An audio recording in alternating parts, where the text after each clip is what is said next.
ಯತೀಂದ್ರಪದವೀಂ ಗತ್ವಾ ಚ ವಾರಾಣಸಿ ತತ್ರತ್ಯಾನ್ ಕುಮತಃಪ್ರಚಾರನಿರತಾನ್ ಪ್ರೌಢಾರ್ಥೇ ವಚನೆ ಸುಯುಕ್ತಿಕಚಿತೈ ಸಂಭೀಷಯನ್ಮೋದಯನ್ ಸತ್ಯಧ್ಯಾನಸುಖೇ ಸರೀ ವಿಜಯತೆ. ಸುಧಾ ವಾಕ್ಯಾರ್ಥಚಂದ್ರಿಕಾಂ ಸತ್ಯಪ್ರಜ್ಞಗುರುರ್ದದ್ಯಾತ್ ಬಂಧುಸ್ತ್ವಂ ಗುರುರಿಷ್ಟದೈವತಮಿತಿ ತ್ವತ್ಪಾದಪಂಕೇರುಹಂ ಪ್ರಾಪ್ತಂ ಮಾಂ ಪರಿಪಾಲಯೇತಿ ಸತತಂ ಯಾಚೆ ನಿಬದ್ಧಾಂಜಲಿ ಚಿತ್ತಂ ಮದ್ಗುಣದೋಷಚಿಂತನವಿದೋ.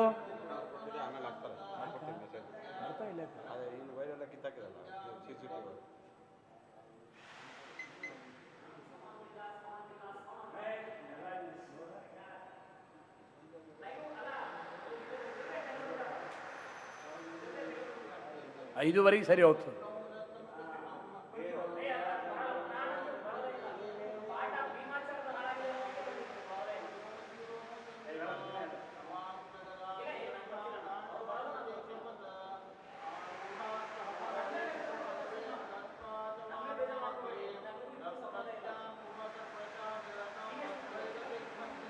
ಈಗ ಮಾಡಿ ಕನೆಕ್ಷನ್ ಕೊಡು. ಈಗ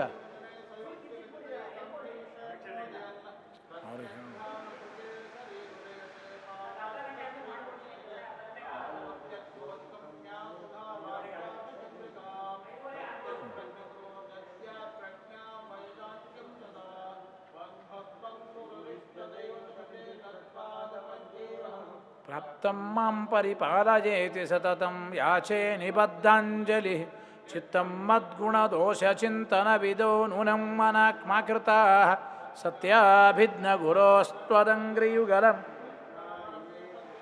ಸತ್ಯಾಭಿಜ್ಞಕರಾಬ್ಜೋತ್ಥಾನ್ ಪಂಚಾಶದ್ವರ್ಷಪೂಜಕಾನ್ ಸತ್ಯಪ್ರಮೋದತೀರ್ಥಾರ್ಯಾನ್ ವೇದೇಶ ಮುನಿಸತ್ಪಾದ ಸೇವಾ ಸಂಪ್ರಾಪ್ತ ವೈಭವಾನ್ ಪೃಥ್ವೀಮಂಡಲ ಮಧ್ಯಸ್ಥಾಃ ಪೂರ್ಣಬೋಧಮತಾನುಗಾಃ ವೈಷ್ಣವಾ ವಿಷ್ಣುಹೃದಯಾಃ ಪಾದಮೌಲಿಪರ್ಯಂತಂ ಗುರುಣಾಮಾಕೃತಿಂ ಸ್ಮರೇತ್ ತೇನ ವಿಘ್ನಾಃ ಪ್ರಣಶ್ಯಂತೆ ಸಿದ್ಧ್ಯಂತಿ ಚ ಮನೋರಥಾಃ ಶುಭಾಂ ಧ್ಯಾಯಂತಿ ಯೇ ಕಾಮಾನ್ ಗುರುದೇವಃ ಪ್ರಸಾದಜಾನ್ ಇತರಾನ್ ಆತ್ಮಪಾಪೋತ್ಥಾನ್ ತೇಷಾಂ ವಿದ್ಯಾ ಫಲಿಷ್ಯತಿ.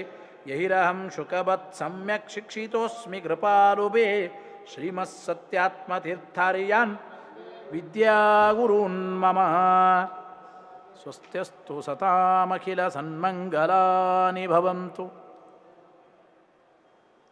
ದ್ವೇಷದಿಂದಲೇ ಮೋಕ್ಷ ಅಂತಂದರೆ ಮಹಾತಾತ್ಪರ್ಯ ವಿರೋಧ ಬರುತ್ತದೆ ಅಂತಂದರು.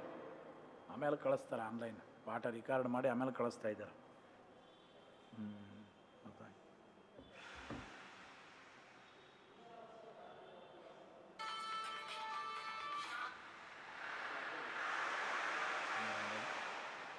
ಆಮೇಲೆ ಕಳಿಸ್ತಾರೆ ರಿಕಾರ್ಡ್ ಮಾಡಿ. ಇವತ್ತು ಅದು ವೈರ್ ಕಟ್ ಆಗ್ಬಿಟ್ಟದಂತ ಆಮೇಲೆ ಕಳಿಸ್ತಾರೆ.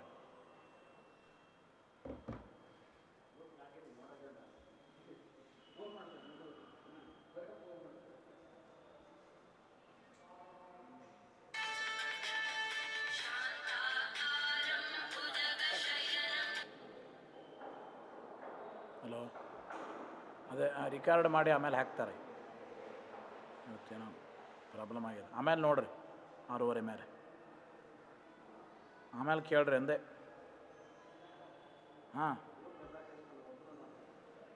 ಅದೇ ನಾನು ಪಾಠ ಹೇಳಿರ್ತೀನಿ 5:30 ಮೇಲೆ ಮಾಡ್ತೀನಿ ನಾನು.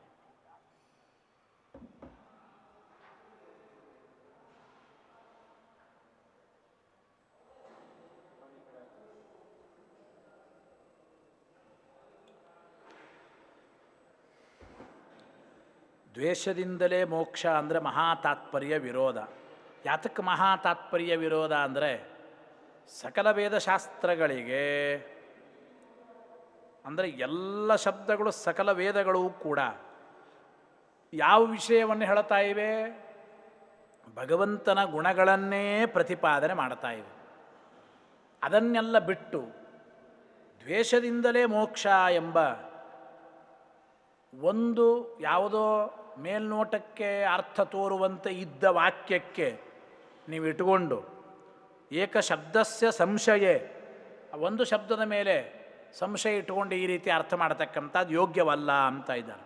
ಯಾಕೆಂದರೆ ನೋಡ್ರಿ, ಯಹ ಅರ್ಥ ಯೇಷಾಂತೆ ಯದರ್ಥಾ, ಯಾವ ಅರ್ಥವೂ ಯಾವುಗಳಿಂದ ಯಾವಾಗಲೂ ತಿಳಿಯಲ್ಪಡುತ್ತದೋ ಅದು ತದರ್ಥ ಎಂಬ ಮಾತನ್ನು ಅಲ್ಲಿ ತಿಳಿಸಿಕೊಡ್ತಾ ಇದ್ದಾರೆ. ಗೊತ್ತಾಯ್ತೋ ಇಲ್ಲ? ಆಮೇಲೆ ರಿಕಾರ್ಡ್ ಮಾಡಿ ಆಮೇಲೆ ಹಾಕ್ತಾರೆ. ಸ್ವಲ್ಪ ಇವತ್ತು ಬರಲ್ಲ, ರಿಕಾರ್ಡ್ ಮಾಡಿ ಹಾಕ್ತಾರೆ ಆಮೇಲೆ. ವೈರ್ ಕಟ್ ಆಗಿದೆ ಇಲ್ಲಿ.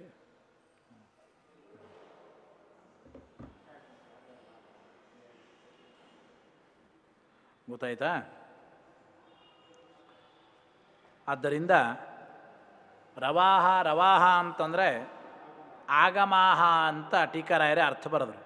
ಅಂದರೆ ಏಕಶಬ್ದಸ್ಯ ಸಂಶಯೇ, ಅಂದರೆ ಏಕವಾಕ್ಯ ಸಂಬಂಧಿನಿ ಸಂಶಯೇ ಸತಿ, ಅಂದರೆ ಒಂದು ವಾಕ್ಯಕ್ಕೆ ಸಂಬಂಧಪಟ್ಟ ಸಂಶಯವನ್ನು ಇಟ್ಟುಕೊಂಡು ದ್ವೇಷದಿಂದಲೇ ಮೋಕ್ಷ ಎಂಬ ಅರ್ಥವನ್ನು ನೀವು ಹೇಳಲಿಕ್ಕೆ ಬರಲ್ಲ. ದ್ವೇಷ ಚೈದ್ಯಾದಯೋ ನೃಪ ಎಂಬ ಒಂದು ವಾಕ್ಯದ ಮೇಲೆ ಹಂಗೆ ಹೇಳಲಿಕ್ಕೆ ಬರಲ್ಲ. ಸಂಶಯೇ ಸತಿ ಏಕಂ ಸಂದಿಗ್ಧಂ ವಿರುದ್ಧಾರ್ಥಂ ವಾಕ್ಯಂ, ಸಂದಿಗ್ಧವಾದ ಒಂದು ವಿರುದ್ಧವಾದ ಅರ್ಥವನ್ನು ಸ್ವೀಕಾರ ಮಾಡಿ ಮಹಾ ತಾತ್ಪರ್ಯವನ್ನು ಹೇಳತಕ್ಕಂತಹ ಅನೇಕ ಆಗಮಗಳ ವಿಶೇಷವಾದ ಅರ್ಥವನ್ನು ಬಿಟ್ಟು ಒಂದು ವಾಕ್ಯದ ಅರ್ಥವನ್ನೇ ನೀವು ಹಾಗೆ ಮುಖ್ಯ ಅರ್ಥ ಅಂತ ಹೇಳಲಿಕ್ಕೆ ಬರಲ್ಲ ಅಂತ ಅಭಿಪ್ರಾಯ. ಶಬ್ದಾರ್ಥ ಬರೆದರು. ಏನಪ್ಪ ಒಟ್ಟು ತಾತ್ಪರ್ಯ ಹೇಳದಂಗೆ ಆಯಿತು ಅದನ್ನು ಬರೀತಾ ಇದ್ದಾರೆ. ಏತದುಕ್ತಂ ಭವತಿ, ಒಟ್ಟು ಇಷ್ಟು ತಾತ್ಪರ್ಯವನ್ನು ಹೇಳಿದಂತಾಯಿತು. ಸರ್ವಾಣಿ ವಾಕ್ಯಾನಿ ಸಂಭೂಯ, ನೋಡ್ರಿ, ಎಲ್ಲ ವಾಕ್ಯಗಳು ಒಟ್ಟು ಒಂದು ಕಡೆ ಸೇರಿ ಅನನ್ಯಾರ್ಥತೆಯ, ಅಂದರೆ ನಿರವಕಾಶವಾಗಿ ಅನನ್ಯಾರ್ಥತೆಯ ಯಂ ಏಕಂ ಅರ್ಥಂ ಪ್ರತಿಪಾದಯಂತೆ, ಒಂದು ಅರ್ಥವನ್ನು ವಿಶೇಷವಾಗಿ ಪ್ರತಿಪಾದನೆ ಮಾಡುತ್ತವೆ. ತದ್ವಿರುದ್ಧಾರ್ಥಂ ಪ್ರತಿಪಾದಯತ್, ಅದರ ವಿರುದ್ಧವಾದ ಅರ್ಥವನ್ನು ವಿಷಯವನ್ನು ಪ್ರತಿಪಾದನೆ ಮಾಡುವ ಪ್ರತಿಪಾದಯತ ತದ್ ಅವಾಂತರ ವಾಕ್ಯಂ ಯದು ಉಪಲಭ್ಯತೆ, ಅಂದರೆ ಎಲ್ಲ ವಾಕ್ಯಗಳು ಸೇರಿ ಅನನ್ಯಾರ್ಥತೆಯ ನಿರವಕಾಶವಾದ ಒಂದು ಪ್ರಧಾನವಾದ ಅರ್ಥವನ್ನು ಪ್ರತಿಪಾದನೆ ಮಾಡುತ್ತಿರಲು ನೀವು ಅದನ್ನು ಬಿಟ್ಟು ಅದಕ್ಕೆ ವಿರುದ್ಧವಾಗಿ ನೀವು ಅಂದರೆ ಒಂದೇ ಅರ್ಥವನ್ನು, ಅದೂ ಮೇಲ್ನೋಟಕ್ಕೆ ಹೇಳುವ ಅರ್ಥವನ್ನು ನೀವು ಹೇಳುತ್ತೀರಿ ಅಂತಂದರೆ ಆ ಅವಾಂತರ ವಾಕ್ಯನೂ ಸಾವಕಾಶ, ನಿರವಕಾಶವಲ್ಲ. ಆದ್ದರಿಂದ ಸಾವಕಾಶಂಚ ತನ್ಮಹಾವಾಕ್ಯಾರ್ಥ ವಿರೋಧಾತ್, ಅದು ಮಹಾವಾಕ್ಯಾರ್ಥಕ್ಕೆ ವಿರುದ್ಧ ಆಗ್ಯದ. ಆದ್ದರಿಂದ ಆ ಒಂದು ವಾಕ್ಯಕ್ಕೇನೆ ಅನ್ಯಥಾ ಕ್ರಿಯತೆ. ಗೊತ್ತಾಯಿತೋ ಇಲ್ಲ? ಮೇಲ್ನೋಟಕ್ಕೆ ತೋರುವ ಆ ಒಂದು ವಾಕ್ಯಕ್ಕೆ ಬೇರೆ ಅರ್ಥವನ್ನು ಕಲ್ಪನಾ ಮಾಡಬೇಕು, ಬೇರೆ ಅರ್ಥವನ್ನು ಕಲ್ಪನಾ ಮಾಡಬೇಕು. ಗೊತ್ತಾಯ್ತಾ? ಹೊರತು ನತು ತದ್ ವಿರುದ್ಧ ಮಹಾವಾಕ್ಯಾರ್ಥ ತ್ಯಜ್ಯತೆ ಇತಿ ತಾವತ್ ಪ್ರಸಿದ್ಧಂ. ಒಂದು ವಾಕ್ಯದ ಮೇಲೆ ಸಂಶಯ ಬಂದದಂತ ಅಂದ್ಕೊಂಡು ಆ ವಾಕ್ಯದ ಮೇಲ್ನೋಟಕ್ಕೆ ತೋರುವ ಅರ್ಥವೇ ಸರಿ ಅಂತ ಅಂದ್ಕೊಂಡು ಅದೇ ಮುಖ್ಯಾರ್ಥ ಅಂದ್ಕೊಂಡು ಮಹಾ ತಾತ್ಪರ್ಯವನ್ನು ಹೇಳುವ ಮಹಾವಾಕ್ಯಾರ್ಥವನ್ನು ಯಾರಾದರೂ ಪರಿತ್ಯಾಗ ಮಾಡ್ತಾರಾ? ಮಾಡಲ್ಲ. ಇತಿ ತಾವತ್ ಪ್ರಸಿದ್ಧಂ. ಹಾಗಾದರೆ ಏನಾಯಿತು? ಮಹಾವಾಕ್ಯಸ್ಯ ಪ್ರಧಾನತ್ವ, ಮಹಾವಾಕ್ಯವೇ ಪ್ರಧಾನವಾಗಿದೆ. ಉಪಕ್ರಮಾದಿಭಿಃ ನಿಶ್ಚಿತಾರ್ಥತ್ವಾಚ್ಚ, ಆ ಮಹಾವಾಕ್ಯ ಏನಾಗಿದೆ ಉಪಕ್ರಮಾದಿ ಷಡ್ವಿಧ ತಾತ್ಪರ್ಯ ಲಿಂಗಗಳಿಂದ ಅತ್ಯಂತ ಇದಮಿತ್ತಂ ನಿಶ್ಚಿತವಾದ ಅರ್ಥ ಉಳ್ಳದ್ದದು.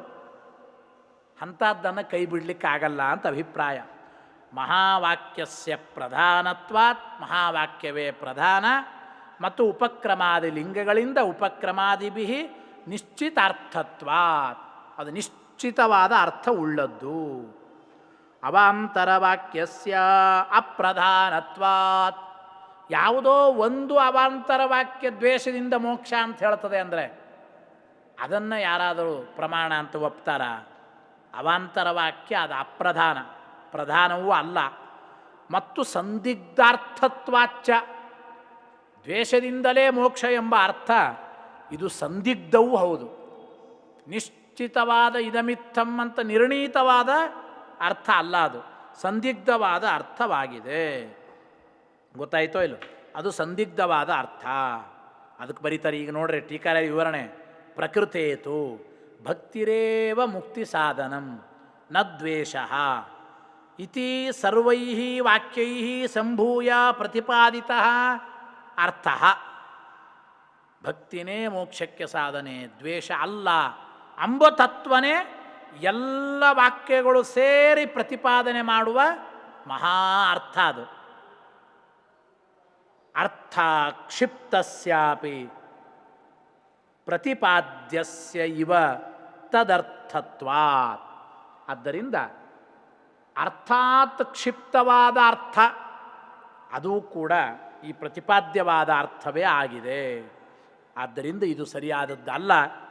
ಜೊತೆಗೆ ದ್ವೇಷಾನ್ ಮುಕ್ತಿಂ ಪ್ರತಿಪಾದಯತಿ ಯದ್ ಏಕಂ, ದ್ವೇಷದಿಂದಲೇ ಮೋಕ್ಷ ಅಂತ ಪ್ರತಿಪಾದನೆ ಮಾಡತಕ್ಕಂತಹ ಯಾವ ಒಂದು ವಾಕ್ಯ ಇದೆಯೋ ಆ ಒಂದು ವಾಕ್ಯ ಅದು ಸಾವಕಾಶಂಚ ಉಕ್ತ ಪ್ರಕಾರೇಣ. ದ್ವೇಷದಿಂದಲೇ ಮೋಕ್ಷ ಅಂದರೆ ಅದಕ್ಕೆ ಬೇರೆ ಅರ್ಥ ಮಾಡಬಹುದು. ದ್ವೇಷಾಚ್ಚೈದ್ಯಾದಯೋ ನೃಪ ಅಂಬೋದಕ್ಕೆ ದ್ವೇಷಯುಕ್ತ ಭಕ್ತಿಯಿಂದ ಮೋಕ್ಷ ಅಂತ ಅರ್ಥ. ಮತ್ತು ದ್ವೇಷದಿಂದ ಮೋಕ್ಷ ಅಂದರೆ ಅಭಿಪ್ರಾಯ ಏನು? ಅವರು ಭಗವದ್ಭಕ್ತರೇನೇ. ಈ ಜನ್ಮದಲ್ಲಿ ದ್ವೇಷ ಮಾಡಿದರೂ ಅವರು ಸ್ವಾಭಾವಿಕವಾಗಿ ಭಕ್ತರು. ಭಗವಂತನ ಸ್ಮರಣೆ ಪ್ರಧಾನ ಎಂಬ ಅರ್ಥದಲ್ಲಿ ಆ ವಾಕ್ಯಗಳಿಗೆಲ್ಲ ಅರ್ಥ ಮಾಡಬಹುದು. ತಸ್ಮಾತ್ ಇದಮೇವ ಬಾಧ್ಯತೆ. ಆದ್ದರಿಂದ ದ್ವೇಷದಿಂದಲೇ ಮೋಕ್ಷ ಅಂತ ಹೇಳೋ ವಾಕ್ಯವೇ ಬಾಧಿತವಾಗುತ್ತದೆ ಹೊರತು ಭಕ್ತಿಯಿಂದ ಮೋಕ್ಷ ಎಂಬ ವಾಕ್ಯ ಅದು ಬಾಧಿತವಾಗೋದಿಲ್ಲ ಎಂಬ ಮಾತನ್ನು ತಿಳಿಸ್ಕೊಡ್ತಾ ಇದ್ದಾರೆ. ಅಂತೂ ಭಕ್ತಿಯಿಂದಲೇ ಮೋಕ್ಷ, ದ್ವೇಷದಿಂದ ಅಲ್ಲ ಎಂಬ ವಿಚಾರವನ್ನೆಲ್ಲ ಆಗಮದಿಂದ ಸಮರ್ಥನೆ ಮಾಡಿ ಆಯಿತು. ಅನುಮಾನದಿಂದಲೂ ಈ ವಿಚಾರವನ್ನು ಸಮರ್ಥನೆ ಮಾಡ್ತಾ ಇದ್ದಾರೆ. ಅನುಮಾನೇನಾಪಿ ಉಕ್ತಮರ್ಥಂ ಸೂಚಯತಿ. ಅನುಮಾನದಿಂದಲೂ ಕೂಡ ಈ ವಿಷಯವನ್ನು ಸಮರ್ಥನೆ ಮಾಡ್ತಾ ಇದ್ದಾರೆ.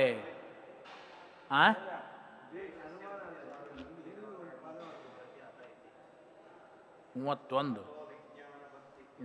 ಆದಮೇಲೆ 32.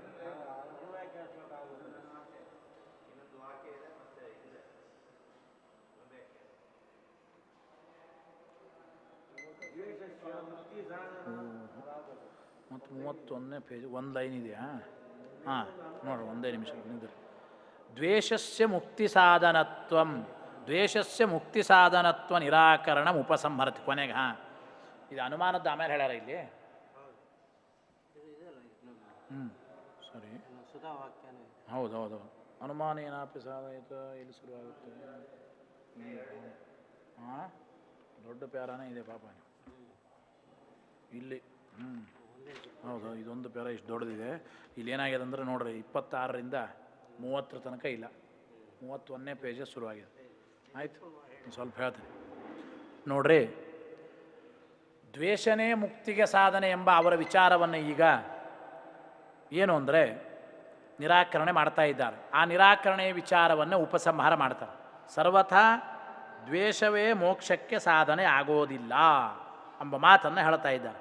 ಗೊತ್ತಾಯ್ತಿಲ್ಲ? ದ್ವೇಷ ಮೋಕ್ಷಕ್ಕೆ ಸಾಧನೆ ಆಗೋದಿಲ್ಲ. ಏನಪ್ಪ ಅಂತಂದರೆ ಅಲ್ಲಿ ತಿಳಿಸಿಕೊಡ್ತಾರೆ. ಶ್ಲೋಕ ಹೇಳ್ರಿ. ಅಥೋ ವಿಜ್ಞಾನ ಭಕ್ತಿಭ್ಯಾಂ ಪುರುಷಾರ್ಥ ಪರೋ ಭವೇತ್. ಅತಃ ಆದ್ದರಿಂದ ವಿಜ್ಞಾನ ಭಕ್ತಿಭ್ಯಾಂ ಪರಃ ಪುರುಷಾರ್ಥ ಭವತಿ. ಭಗವದ್ ಅಪರೋಕ್ಷ ಜ್ಞಾನ, ಅತಿ ಪರಿಪಕ್ವವಾದ ಭಕ್ತಿ, ಇವುಗಳಿಂದಲೇ ಮೋಕ್ಷ ಹೊರತು ದ್ವೇಷದಿಂದ ಅಲ್ಲ. ಕೊನೆಗೆ ಉಪಸಂಹಾರ. ಬರೀತಾರೆ. ಮಹಾತ್ಮ್ಯ ಜ್ಞಾನ ಸ್ನೇಹಾಭ್ಯಾಮೇವ ನತು ದ್ವೇಷೇಣ ಇತ್ಯರ್ಥ. ಮಹಾತ್ಮ್ಯ ಜ್ಞಾನ ಮತ್ತು ದ್ವೇಷ ಇವುಗಳ ಮಹಾತ್ಮ್ಯ ಜ್ಞಾನ ಮತ್ತು ಭಕ್ತಿ ಇವುಗಳಿಂದಲೇ ಮೋಕ್ಷ, ದ್ವೇಷದಿಂದ ಸರ್ವಥಾ ಮೋಕ್ಷ ಇಲ್ಲ.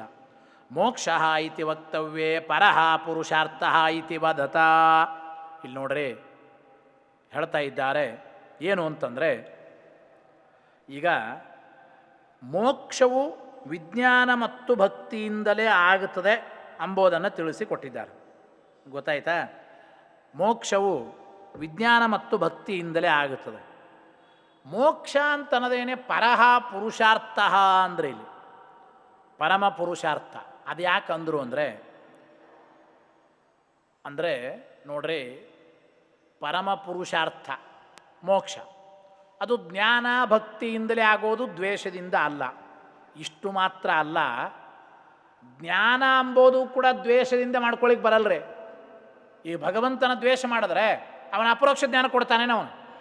ಅವನ ದರ್ಶನ ಕೊಡ್ತಾನೇನ? ಯಾವಾಗಲೂ ನಾನು ದ್ವೇಷ ಮಾಡ್ತಾನೆ ಹುಚ್ಚು ಮುಂಡೇದು, ಇವನಿಗೆ ನಾನು ಭೇಟಿ ಆಗೋದೇ ಬೇಡ ಅಂತಾನೋ ಇಲ್ಲ. ಅದಕ್ಕೆ ಬರೀತಾರೆ ನೋಡ್ರಿ, ಮೋಕ್ಷ ಹೇಗೆ ದ್ವೇಷದಿಂದ ಸಿಗಲ್ವೋ ಜ್ಞಾನಾದಿಕಮಪಿ, ಜ್ಞಾನಾದಿಗಳು ಕೂಡ ದ್ವೇಷಿಣಾಂ ನ ಭವತಿ, ಅಪರೋಕ್ಷ ಜ್ಞಾನವೂ ದ್ವೇಷಿಗಳಿಗೆ ಸರ್ವಥಾ ಆಗೋದಿಲ್ಲ ಇತಿ ಸೂಚಿತಂ. ಜ್ಞಾನಾದೇರಪಿ ಧರ್ಮಾದ್ಯಪೇಕ್ಷಯ ಪರಪುರುಷಾರ್ಥತ್ವಾತ್. ಪರಪುರುಷಾರ್ಥ ಬರೇ ಮೋಕ್ಷ ಅಂದಿಲ್ಲ, ಪರಪುರುಷಾರ್ಥ ಅಂದರು. ಅಂದರೆ ಜ್ಞಾನವನ್ನು ಇಟ್ಕೊಂಡ್ರೆ ಪರಮ ಪುರುಷಾರ್ಥ ಮೋಕ್ಷ, ಧರ್ಮಾದಿಗಳನ್ನು ಇಟ್ಕೊಂಡ್ರೆ ಜ್ಞಾನವೇ ಪರಮ ಪುರುಷಾರ್ಥ. ಅಂದರೆ ಅಪರೋಕ್ಷ ಜ್ಞಾನ ಎಂಬುದು ಒಂದು ಪರಮ ಪುರುಷಾರ್ಥ. ಅಪರೋಕ್ಷ ಜ್ಞಾನದಿಂದ ಮತ್ತೆ ಅತಿ ಪರಿಪಕ್ವ ಭಕ್ತಿ, ಅದರಿಂದ ಮತ್ತೆ ಮುಂದಿನ ಪರಮ ಪುರುಷಾರ್ಥ. ಅಂದ್ರೆ ನೋಡ್ರಿ, ಮೋಕ್ಷ ಎಂಬ ಪುರುಷಾರ್ಥವಾಗಲಿ ಜ್ಞಾನವೆಂಬ ಪುರುಷಾರ್ಥ ಆಗಲಿ ಯಾವ ಪುರುಷಾರ್ಥನೂ ದ್ವೇಷದಿಂದ ಆಗೋದಿಲ್ಲ.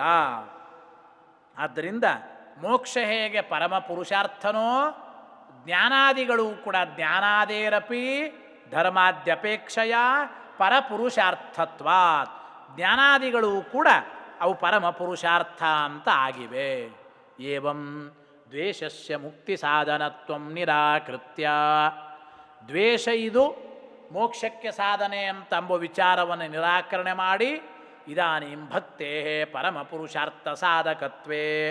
ಭಕ್ತಿ ಇದು ಪರಮ ಪುರುಷಾರ್ಥ ಸಾಧಕವಾಗಿದೆ, ಭಕ್ತಿಯಿಂದಲೇ ಮೋಕ್ಷ ಎಂಬ ವಿಚಾರವನ್ನು, ಈ ವಿಚಾರದಲ್ಲಿ ಪ್ರಮಾಣ ಇಲ್ಲ ಅಂತ ಯಾರಾದರೂ ಅಂದರೆ, ಭಕ್ತಿಯಿಂದಲೇ ಮೋಕ್ಷ ಎಂಬ ವಿಚಾರದಲ್ಲಿ ಯಾವ ಪ್ರಮಾಣ ಇಲ್ಲ ಅಂತ ಯಾರಾದರೂ ಅಂದರೆ, ಪರಮ ಅಂದರೆ ಭಕ್ತೇ ಪರಮ ಪುರುಷಾರ್ಥ ಸಾಧಕತ್ವೇ ಪ್ರಮಾಣಂ ನಾಸ್ತಿ ಇತಿ ಯದುಕ್ತಂ.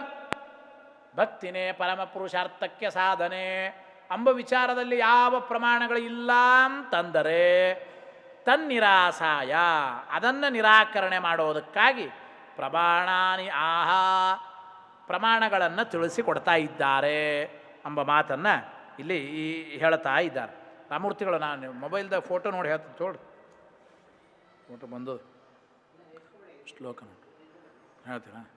ಸರಿ ನೋಡ್ರಿ, ಶ್ಲೋಕ ಭಕ್ತಿಯಿಂದಲೇ ಮೋಕ್ಷ ಎಂಬುದಕ್ಕೆ ಸ್ಪಷ್ಟವಾದ ಪ್ರಮಾಣಗಳು. ಅನುವ್ಯಾಖ್ಯಾನ ನಿಧಾನವಾಗಿ ಹೇಳಿ. ಯಸ್ಯ ದೇವೇ ಪರಾ ಭಕ್ತಿ ಯಥಾ ದೇವೇ ತಥಾ ಗುರೌ ತಸ್ಯೈತೆ ಕಥಿತಾಖ್ಯರ್ಥಾಃ ಪ್ರಕಾಶ್ಯಂತೆ ಮಹಾತ್ಮನಃ. ಒಂದೊಂದು ಶ್ಲೋಕಕ್ಕೆ ಅರ್ಥ ತಿಳಿಯುತ್ತಾ ಹೋಗ್ರಿ. ಏನು ಅಂದರೆ, ಯಸ್ಯ ಯಾರಿಗೆ ದೇವೇ ಪರಮಾತ್ಮನಲ್ಲಿ ಪರಾಭಕ್ತಿ ಅಂದರೆ ಸರ್ವೋತ್ತಮತ್ವೇನ ಭಕ್ತಿ ಇದೆಯೋ, ಅಂದರೆ ದೇವರಲ್ಲಿ ಹೇಗೆ ಭಕ್ತಿ ಮಾಡ್ತಾರೋ, ಯಥಾ ಹೇಗೆ, ತಥಾ ಅದೇ ರೀತಿ, ದೇವೇ ಗುರೌ ದೇವತೆಗಳಲ್ಲಿ ಮತ್ತು ಗುರುಗಳಲ್ಲಿಯೂ ಕೂಡ ಹಾಗೇ ಭಕ್ತಿ ಅಂದರೆ ನೆನಪಿಟ್ಕೊಳ್ರಿ, ಭಕ್ತಿ ಮಾಡೋದರಲ್ಲಿ ಅಷ್ಟೇ ದೃಷ್ಟಾಂತ. ದೇವರಲ್ಲಿ ಹೆಂಗೆ ಸರ್ವೋತ್ತಮ ಅಂತ ಭಕ್ತಿ ಮಾಡ್ತೇವೆ ಹಂಗೆ ದೇವತೆಗಳಲ್ಲಿ ಗುರುಗಳಲ್ಲಿ ಸರ್ವೋತ್ತಮತ್ವೇನ ಭಕ್ತಿ ಅಲ್ಲ. ದೇವರಲ್ಲಿ ಹೆಂಗೆ ಭಕ್ತಿ ಅವಶ್ಯಕನೋ ದೇವತೆಗಳು ಗುರುಗಳಲ್ಲಿಯೂ ಅವರವರ ತಾರತಮ್ಯ ಕ್ರಮಕ್ಕೆ ತಕ್ಕಂತೆ ಭಕ್ತಿ ಮಾಡಬೇಕು. ಯಸ್ಯ ದೇವೇ ಪರಾ ಭಕ್ತಿ ಯಥಾ ದೇವೇ ತಥಾ ಗುರೌ ಅಂತ ಹೇಳಿದರು. ಅದಕ್ಕೆ ತಾರತಮ್ಯ ಕ್ರಮದಲ್ಲಿ ಅಂತ ಅರ್ಥ ಮಾಡ್ಕೋಬೇಕು. ಹೌದು. ತಸ್ಯ ಆ ವ್ಯಕ್ತಿಗೇನೆ, ತಸ್ಯ ಮಹಾತ್ಮನ ಅಂತಹ ಮಹಾತ್ಮರಾದ ವ್ಯಕ್ತಿಗೇನೆ ಅರ್ಥಾ ಏತೆ ಅಂದರೆ ತಸ್ಯ ಏತೆ ಕಥಿತಾ ಅರ್ಥಾ ಪ್ರಕಾಶ್ಯಂತೆ. ಅಂತಹ ಜ್ಞಾನಿಗಳಿಗೇನೆ ಈ ಎಲ್ಲ ಅರ್ಥಗಳು ಪ್ರಕಾಶಮಾನವಾಗುತ್ತವೆ. ಅಂತಹ ತಾರತಮ್ಯ ಕ್ರಮದಲ್ಲಿ ಭಕ್ತಿ ಮಾಡುವ ಜ್ಞಾನಿಗಳಿಗೇನೆ ಈ ಎಲ್ಲ ಪುರುಷಾರ್ಥಗಳು ದೊರೆಯುತ್ತವೆ. ಒಂದು. ಆಮೇಲೆ ಹೇಗಪ್ಪ ಭಕ್ತಿ ಮಾಡೋದು ಎಷ್ಟು ಅವಶ್ಯಕನೋ ಭಕ್ತಿಯ ಹಿಂದೆ ಇರುವ ಜ್ಞಾನಾದಿಗಳು ಕೂಡ ಅಷ್ಟೇ ಅವಶ್ಯಕ. ನಿಧಾನವಾಗಿ ತಿಳಿಯಿರಿ. ಭಕ್ತ್ಯಾ ಜ್ಞಾನಂ ತಥೋ ಭಕ್ತಿ ತಥೋ ದೃಷ್ಟಿಸ್ತತಶ್ಚ ಸಾ ತಥೋ ಮುಕ್ತಿಸ್ತಥೋ ಭಕ್ತಿ ಸೈವ ಸ್ಯಾತ್ ಸುಖರೂಪಿಣಿ. ಭಾಳ ಚೆನ್ನಾಗಿ ನೋಡ್ರಿ. ಮೊದಲು ಸಾಮಾನ್ಯವಾದ ಭಕ್ತಿ, ಮೇಲ್ನೋಟದ ಮಹಿಮೆಯನ್ನು ನೋಡೋದ್ರಿಂದ ಸಾಮಾನ್ಯವಾದ ಭಕ್ತಿ. ಸಾಮಾನ್ಯವಾದ ಭಕ್ತಿಯಿಂದ ಭಗವಂತನ ಜ್ಞಾನ ಅಂದರೆ ಪರೋಕ್ಷ ಜ್ಞಾನ ಅಂತ ಎರಡನೇದು, ಭಗವಂತನ ಪರೋಕ್ಷ ಜ್ಞಾನ.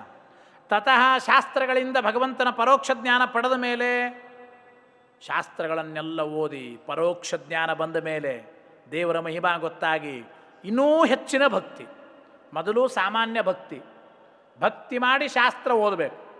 ಶಾಸ್ತ್ರ ಓದಿದ ಮೇಲೆ ಆ ಪರೋಕ್ಷ ಜ್ಞಾನ ಬಂದು ಅದರಿಂದ ಹೆಚ್ಚಿನ ಭಕ್ತಿ. ಆ ಹೆಚ್ಚಿನ ಭಕ್ತಿ ಪಕ್ವ ಭಕ್ತಿ. ಅದನ್ನು ಮಾಡೋದ್ರಿಂದ ತಥೋ ದೃಷ್ಟಿ. ಆ ವಿಶೇಷವಾಗಿ ಆ ಪಕ್ವ ಭಕ್ತಿಯಿಂದ ಭಗವಂತನ ಅಪರೋಕ್ಷ ಜ್ಞಾನ. ತತಶ್ಚ ಸ ಅಪರೋಕ್ಷ ಜ್ಞಾನದಿಂದ ಮತ್ತೆ ಪರಿಪಕ್ವ ಭಕ್ತಿ. ಭಕ್ತಿ ಮತ್ತೆ ತಥಾ ಆ ಪರಿಪಕ್ವ ಭಕ್ತಿಯಿಂದ ಭಗವಂತನ ಪ್ರಸಾದ. ತಥೋ ಮುಕ್ತಿ. ಮುಕ್ತಿ ಆಗುತ್ತದೆ ಭಗವಂತನ ಪ್ರಸಾದದಿಂದ. ತಥೋ ಭಕ್ತಿ. ಮುಕ್ತಿ ಆದಮೇಲೂ ಮತ್ತೆ ಭಕ್ತಿ ಅಂತಾರೆ. ಇಲ್ರಿ ಮೋಕ್ಷಕ್ಕೆ ಹೋದ್ಮೇಲೆ ಮತ್ತೇನು ಭಕ್ತಿ ಮಾಡೋದು? ನಿಜ, ಮೋಕ್ಷಕ್ಕೆ ಹೋದ್ಮೇಲೆ ಭಕ್ತಿ ಮಾಡೇ ಮಾಡ್ತಾರ. ಆದರೆ ಆ ಭಕ್ತಿ ಇನ್ನೊಂದಕ್ಕೆ ಸಾಧನೆ ಅಂತ ಅಲ್ಲ. ಮೋಕ್ಷದಲ್ಲಿ ಮಾಡೋ ಭಕ್ತಿ ಸಾಧನ ರೂಪ ಅಲ್ಲ, ಅದು ಸ್ವಯಂ ಸುಖ ರೂಪ. ಮೊದಲಿನಿಂದಲೂ ಆ ಭಕ್ತಿ ಮಾಡ್ತಾ ಬಂದದ್ದು. ಆನಂದದಿಂದ ಆ ಭಕ್ತಿಯನ್ನು ಅವನು ಮಾಡ್ತಾನೆ. ಆ ಭಕ್ತಿಗೆ ಮತ್ತೆ ಏನು ಎಂಬ ಪ್ರಯೋಜನದ ಅಪೇಕ್ಷೆ ಇಲ್ಲ ಅಲ್ಲಿ. ಅದನ್ನು ಬರೆದರು ಶೈವಸ್ಯ ಸುಖರೂಪಿಣಿ ಎಂಬ ಮಾತನ್ನು 2ನೇ ಶ್ಲೋಕದಲ್ಲಿ ಹೇಳ್ತಾರೆ. 3ನೇ ಶ್ಲೋಕ ಭಕ್ತ್ಯಾ ಪ್ರಸನ್ನೋ ಭಗವಾನ್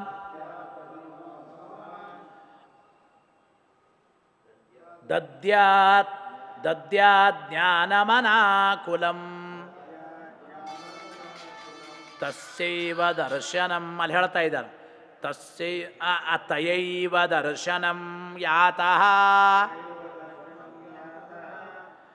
ಪ್ರದದ್ಯಾತ್ ಮುಕ್ತಿಮೇತಯಾ. ನೋಡ್ರಿ, ಭಕ್ತ್ಯಾ ಪ್ರಸನ್ನ ಭಗವಾನ್ ಅನಾಕುಲಂ ಜ್ಞಾನಂ ದದ್ಯಾತ್ ಅನ್ವಯ ಅರ್ಥ ಅಲ್ಲಿ. ಭಕ್ತಿಯಿಂದ ಪ್ರಸನ್ನನಾದ ಪರಮಾತ್ಮ ಅನಾಕುಲಂ ಅಂದರೆ ಸ್ಥಿರವಾದ ದೃಢವಾದ ತನ್ನ ಅಪರೋಕ್ಷ ಜ್ಞಾನವನ್ನು ಕೊಡ್ತಾನೆ. ತಯೈವ ದರ್ಶನಂ ಯಾತಃ ಭಗವಂತ ಈ ಭಕ್ತರು ಮಾಡುವ ಭಕ್ತಿಯಿಂದಲೇ ದರ್ಶನಕ್ಕೆ ಯೋಗ್ಯನಾಗಿ ದರ್ಶನ ಕೊಟ್ಟು ಏತಯ ಈ ಭಕ್ತಿಯಿಂದಲೇನೆ ಮುಕ್ತಿಂ ಪ್ರದದ್ಯಾತ್. ಗೊತ್ತಾಯಿತೋ ಇಲ್ಲೋ? ಭಕ್ತಿಯಿಂದಲೇ ಮೋಕ್ಷ ಅಂಬೋದಕ್ಕೆ ಪ್ರದದ್ಯಾತ್ ಮುಕ್ತಿಮೇತಯ ಏತಯ ಭಕ್ತ್ಯ ಮುಕ್ತಿಂ ಪ್ರದದ್ಯಾತ್. ಈ ಭಕ್ತಿಯಿಂದಲೇ ಭಗವಂತ ಮುಕ್ತಿಯನ್ನು ಕೊಡತಕ್ಕಂಥದ್ದು ಅಂತ ಅರ್ಥ. ದೇವರಂತಾನೆ ನಾ ಯಾವುದರಿಂದಲೂ ಒಲಿಯಲ್ಲ, ಭಕ್ತಿಯಿಂದ ಮಾತ್ರ ಒಲಿಯುತ್ತೇನೆ. ದೇವರೇ ಹೇಳಿದ ಮಾತು ಗೀತಾವಾಕ್ಯ ಅರ್ಜುನನಿಗೆ ಭಕ್ತೈಕಲಭ್ಯ ಪುರುಷೋತ್ತಮೋಹಿ ಅಂತ ಜಿತಂತೆ ಸ್ತೋತ್ರ ಹೇಳ್ತಾರೆ. ಹಂಗಿಲ್ಲಿ ಗೀತೆಯಲ್ಲಿ ನಾಹಂ ವೇದೈನ ತಪಸಾ ನ ದಾನೇನ ನ ಚೇಜ್ಜಯ ಶಕ್ಯ ಏವಂ ವಿಧೋ ದ್ರಷ್ಟುಂ ದೃಷ್ಟವಾನಸಿ ಮಾಂ ಯಥಾ ಭಕ್ತ್ಯಾ ತ್ವನನ್ಯಯಾ ಶಕ್ಯಃ ಅಹಮೇವಂ ವಿಧೋರ್ಜುನ. ದೇವರಂತ ಇದ್ದಾನೆ, ಹೇ ಅರ್ಜುನ, ಅಹಂ ವೇದೈಹಿ ನ, ನಾನು ವೇದದಿಂದಲೂ ಪ್ರಸನ್ನನಾಗಲ್ಲ, ನ ತಪಸ ನ ದಾನೇನ, ತಪಸ್ಸು ದಾನ ಧರ್ಮಗಳು, ನ ಚ ಇಜ್ಜಯ, ಯಾವುದೇ ವಿಧವಾದ ಯಜ್ಞಯಾಗಗಳು ಹೋಮಗಳಿಂದಾಗಲಿ. ಏವಂ ವಿಧೋ ಅಲ್ಲಿ ಹೇಳುವಾಗ ಶಕ್ಯ ಏವಂ ವಿಧೋ ದ್ರಷ್ಟುಂ ದ್ರಷ್ಟವಾನಸಿ ಮಾಂ ಯಥಾ, ಯಾವ ರೀತಿ ನನ್ನನ್ನು ನೋಡೋದಕ್ಕಾಗಲಿ ನನ್ನನ್ನು ತಿಳಿಯೋದಕ್ಕಾಗಲಿ ಇದ್ಯಾವುದೂ ಉಪಯೋಗವಿಲ್ಲ. ಅನನ್ಯಯಾ ಭಕ್ತ್ಯಾತು, ಅದು ಅನನ್ಯವಾದ ಭಕ್ತಿಯಿಂದ ಮಾತ್ರ ಅಹಂ ಏವಂ ವಿಧ ಶಕ್ಯ, ನಾನು ನೋಡೋದಕ್ಕೆ ತಿಳಿಯೋದಕ್ಕೆ ಸಾಧ್ಯ. ಭಕ್ತಿಯಿಂದಲೇ ನನ್ನನ್ನು ನೋಡಬಹುದು, ತಿಳಿಯಬಹುದು. ನೀವು ಬೇರೆ ಏನು ತಿಪ್ಪರಲಾಗ ಹೊಡೆದ್ರೂ ಉಪಯೋಗ ಇಲ್ಲ ಅಂತ ಅರ್ಥ. ಕೊನೆಗಂತಾರೆ ಜ್ಞಾತುಂ ದ್ರಷ್ಟುಂಚ ತತ್ವೇನ ಪ್ರವೇಷ್ಟುಂಚ ಪರಂ ತಪ ಇತ್ಯಾದಿ ವಾಕ್ಯತಶ್ಚೈವ ಸೋಯಮುಕ್ತಾರ್ಥಯೀಯತೆ. ನನ್ನನ್ನು ತಿಳಿಯೋದಕ್ಕಾಗಿ, ಮಾಂ ಜ್ಞಾತುಂ ಮಾಂ ದ್ರಷ್ಟುಂ, ನನ್ನನ್ನು ನೋಡೋದಕ್ಕಾಗಿ, ಅಂದರೆ ತತ್ವೇನ ಮಾಂ ಜ್ಞಾತುಂ, ತತ್ವೇನದ ಯಥಾರ್ಥವಾಗಿ ನನ್ನನ್ನು ತಿಳಿಯೋದಕ್ಕಾಗಿ, ನನ್ನನ್ನು ನೋಡೋದಕ್ಕಾಗಿ, ಮಾಂ ಪ್ರವೇಷ್ಟುಂ, ನನ್ನನ್ನು ಪ್ರವೇಶ ಮಾಡೋದಕ್ಕಾಗಿ, ನನ್ನನ್ನು ಹೊಂದೋದಕ್ಕಾಗಿ ಎಲ್ಲರೂ ಏನು ಮಾಡಬೇಕು? ಭಕ್ತಿಯಿಂದಲೇ ಪ್ರಯತ್ನ ಮಾಡಬೇಕು. ಭಕ್ತಿಯಿಂದಲೇ ನಾನು ಹೊಂದಲ್ಪಡ್ತೇನೆ, ತಿಳಿಯಲ್ಪಡ್ತೇನೆ ಅಂತ ದೇವರು ಹೇಳಿ. ಈ ಎಲ್ಲ ವಾಕ್ಯಗಳಿಂದ ಇತ್ಯಾದಿ ವಾಕ್ಯತಶ್ಚೈವ, ಈ ಎಲ್ಲ ವಾಕ್ಯಗಳಿಂದ ಅಯಂ ಉಕ್ತಾರ್ಥ ಸಹ ಅಯಂ ಉಕ್ತಾರ್ಥ ಈಯತೆ, ಭಕ್ತಿಯಿಂದಲೇ ಮೋಕ್ಷ ಅಂತ ನಾವು ಹೇಳಿದ ವಿಷಯ ಸ್ಪಷ್ಟವಾಗುತ್ತದೆ ಎಂಬ ಮಾತನ್ನು ಆಚಾರ್ಯರು ಅನುವ್ಯಾಖ್ಯಾನದಲ್ಲಿ ಬಹಳ ಚೆನ್ನಾಗಿ ಇಲ್ಲಿ ತಿಳಿಸಿಕೊಟ್ರು.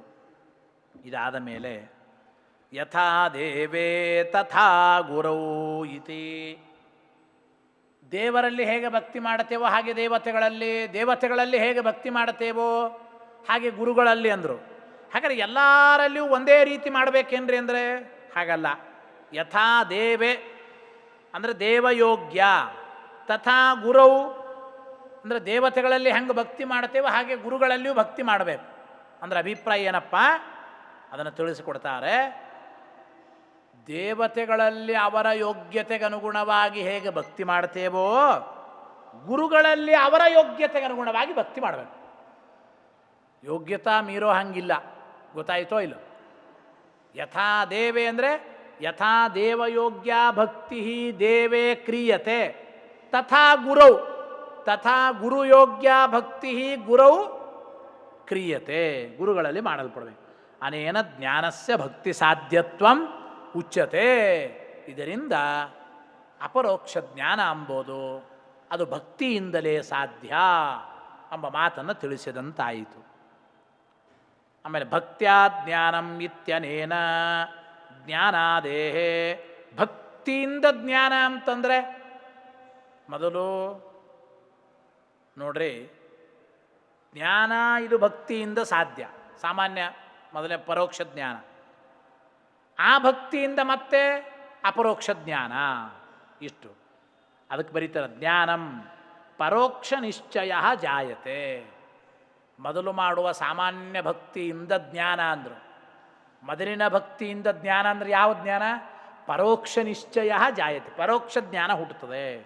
ತತಃ ಆ ಪರೋಕ್ಷ ಜ್ಞಾನದಿಂದ ಜ್ಞಾನಾತ ಪಕ್ವಾ ಭಕ್ತಿ ಭವತಿ, ಪಕ್ವ ಭಕ್ತಿ ಎಂಬುದು ಉಂಟಾಗುತ್ತದೆ. ತತಃ ಪಕ್ವ ಭಕ್ತಿಯಿಂದ ದೃಷ್ಟಿ, ಭಗವಂತನ ಅಪರೋಕ್ಷ ಜ್ಞಾನ. ತತಶ್ಚ ಸ ಅಪರೋಕ್ಷ ಜ್ಞಾನ ಆದಮೇಲೆ ಮಾಡೋ ಭಕ್ತಿ ಎಂಥದ್ದು ಅಂದರೆ ಸ ಪರಿಪಕ್ವ ಭಕ್ತಿ, ಪರಿಪಕ್ವ ಭಕ್ತಿ. ತತಃ ಪರಿಪಕ್ವ ಭಕ್ತಿಯಿಂದ ಭಗವಂತನ ಪ್ರಸಾದ ಮೋಕ್ಷ. ತಥಾ ಮೋಕ್ಷಾನಂತರಂ ಭಕ್ತಿ ಅವತಿಷ್ಠತೆ. ಮೋಕ್ಷಕ್ಕೆ ಹೋದ ಮೇಲೂ ಕೂಡ ಮತ್ತೆ ಭಕ್ತಿಯನ್ನು ಮಾಡೋದು. ಮೋಕ್ಷಕ್ಕೆ ಹೋದ ಮೇಲೆ ಮತ್ತೆ ಭಕ್ತಿ ಅಂದರೆ ಆ ಭಕ್ತಿಗೆ ಏನು ಫಲ ರೀ ಅಂದರೆ ಸಾ ಸುಖರೂಪಿಣ್ಯೇವ ಸ್ಯಾತ್ ನತು ಫಲವತಿ. ಮೋಕ್ಷದಲ್ಲಿ ಮಾಡೋ ಭಕ್ತಿ ಅದು ಸುಖರೂಪವಾದ ಭಕ್ತಿ. ಅದಕ್ಕೆ ಮತ್ತೊಂದು ಫಲ ಅನ್ನಬೇಡ್ರಿ. ಆ ಭಕ್ತಿ ಮಾಡೋದೇ ಒಂದು ಆನಂದ, ಆನಂದಮಯನಾಗಿ ಭಕ್ತಿ ಮಾಡ್ತಾನೆ. ಭಕ್ತಿನೇ ಸುಖರೂಪ. ಅಲ್ಲಿ ಭಕ್ತ್ಯಾ ಪ್ರಸನ್ನ ಇತ್ಯನೇನಾಪಿ ಇದಮೇವ ಉಚ್ಯತೆ ಭಕ್ತ್ಯಾ ಪ್ರಸನ್ನೋ ಭಗವಾನ್ ಎಂಬ ಶ್ಲೋಕದಿಂದಲೂ ಕೂಡ ಈ ವಿಚಾರವನ್ನೇ ಭಕ್ತಿಯಿಂದಲೇ ಮೋಕ್ಷ ಎಂಬ ವಿಚಾರವನ್ನೇ ಹೇಳ್ತಾ ಇದ್ದಾರೆ. ಯಾಕೆ? ಜ್ಞಾನಾಭಾವೇ ಭಕ್ತ್ಯಭಾವಾತ್ ಅನಾಕುಲಮಿತ್ಯುಕ್ತಂ. ನೋಡ್ರಿ, ಭಕ್ತಿಯಿಂದ ಪ್ರಸನ್ನನಾದ ಪರಮಾತ್ಮ ಅನಾಕುಲವಾದ ಜ್ಞಾನ ಕೊಡ್ತಾನೆ. ಅನಾಕುಲವಾದ ಜ್ಞಾನ ಅಂದ್ರೆ ಅಭಿಪ್ರಾಯ ಏನು? ಜ್ಞಾನ ಇಲ್ಲದೇನೆ ಭಕ್ತಿ ಇಲ್ಲ, ಅದನ್ನು ತಿಳ್ಕೊಳ್ರಿ. ಗೊತ್ತಾಯಿತೋ ಇಲ್ಲೋ? ಒಂದು ವೇಳೆ ಭಗವಂತನ ಜ್ಞಾನವೇ ನಮಗಾಗಿಲ್ಲ ಅಂದರೆ, ಪರೋಕ್ಷ ಜ್ಞಾನ ಮೊದಲು ಆಗಿಲ್ಲ ಅಂದರೆ ಭಕ್ತಿ ಮಾಡಲಿಕ್ಕೆ ಬರಲ್ಲ. ಆದ್ದರಿಂದ ಅನಾಕುಲಂ ಸ್ಥಿರವಾದ ಜ್ಞಾನದಿಂದ ದೃಢವಾದ ಭಕ್ತಿಯನ್ನು ಮಾಡುತ್ತೇವೆ. ತಯೈವ ಆ ಪಕ್ವವಾದ ಭಕ್ತಿಯಿಂದ, ತಯೈವ ಪಕ್ವಯ ಏತಯ, ಮೊದಲು ಪಕ್ವ ಭಕ್ತಿ, ಆಮೇಲೆ ಏತಯ ಅಂದರೆ ಪರಿಪಕ್ವ ಭಕ್ತಿ. ಆಮೇಲೆ ನಾಹಂ ವೇದೈನ ತಪಸ ನದಾನೇನ ನ ಚೇಜ್ಜಯ, ಅದಕ್ಕೆ ಅರ್ಥ ಬರೀತಾರೆ ವೇದೈಹಿ ಇತಿ ಭಕ್ತಿರಹಿತ ಶ್ರವಣಾದಿಭಿ ಇತ್ಯರ್ಥ. ಈಗ ವೇದಗಳಿಂದಲೂ ಕೂಡ ನನ್ನನ್ನು ತಿಳಿಯಲಿಕ್ಕಾಗಲ್ಲ, ಹೊಂದಲಿಕ್ಕಾಗಲ್ಲ ಅಂದ್ರೆ ಅರ್ಥ ಏನು?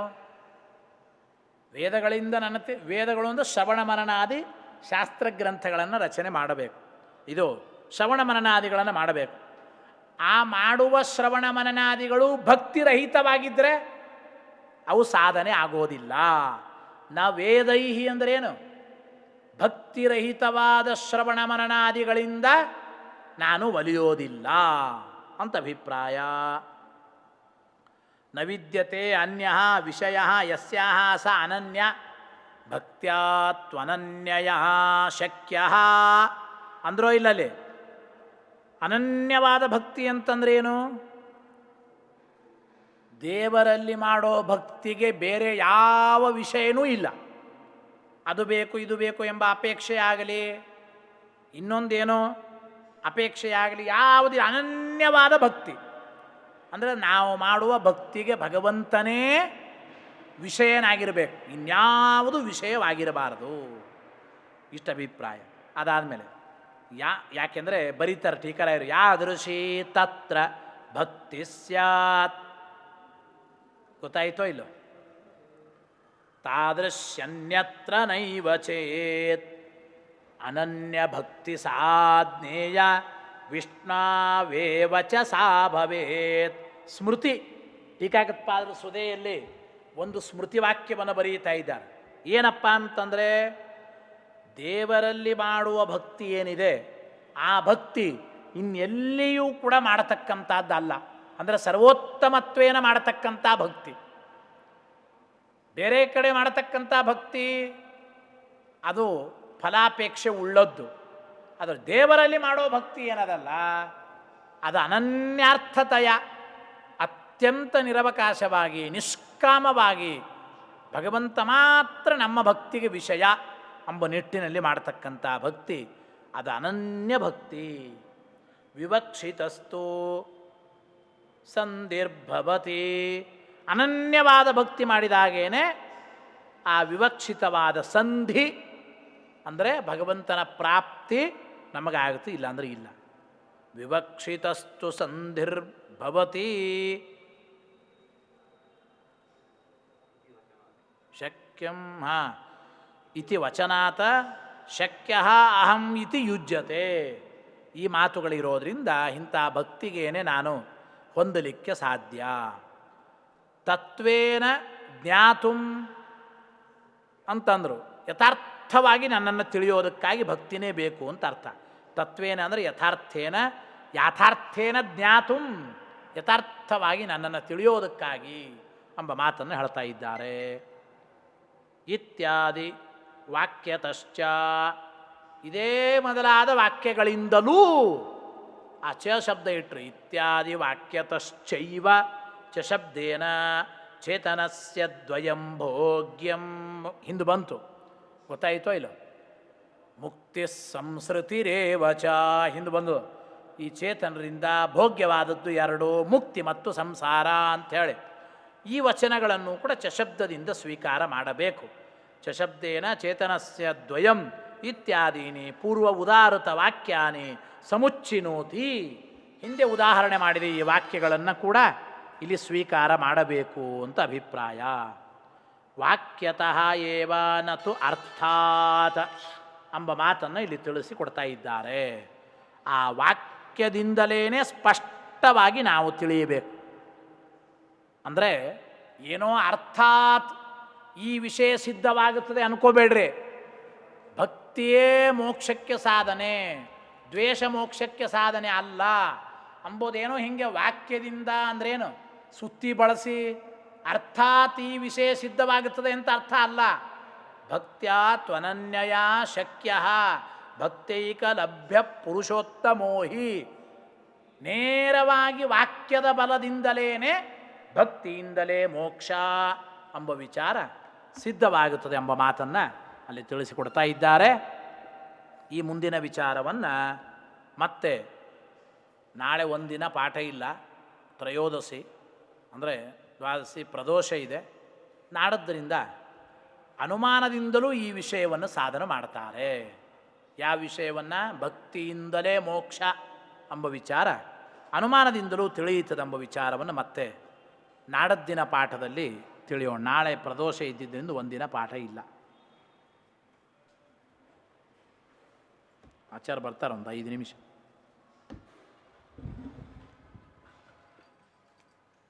ಹಾಕ್ಬಿಡಂತ ಹೇಳ, ಕಟ್ ಮಾಡಿ ಹೇಳ, ಇಷ್ಟೇ ಕಟ್ ಮಾಡಿದ ತಕ್ಷಣ ಹಾಕಲಿ.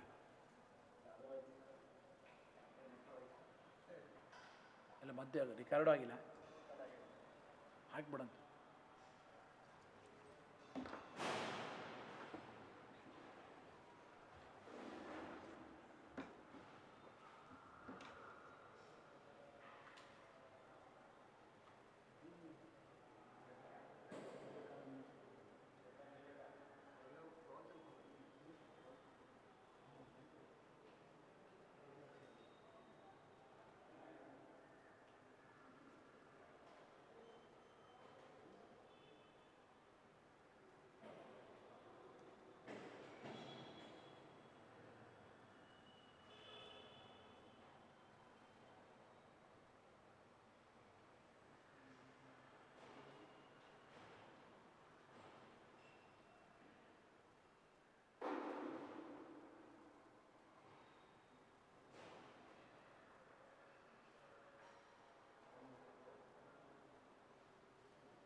ಬರ್ತಾ ಇಲ್ವಾ?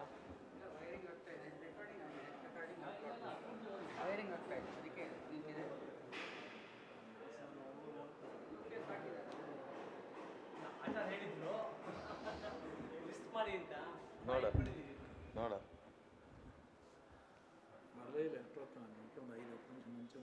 ಈಗ ಲಿಕಾರ್ಡ್ ಆಗ್ತದೆ ಅಷ್ಟೇ, ಲೈವ್ ಇಲ್ಲ. ಯಾರು ಫೋನ್ ಮಾಡಿಲ್ಲ? ಎಲೆಕ್ಟ್ರಿಷಿಯನ್ ಕೆಲಸ ಮಾಡಿದಾರ, ಅದೆಲ್ಲ ಕಿತ್ಬಿಟ್ರು. ಏನು ಕೆಲಸ ಮಾಡಿರ್ತಾರ?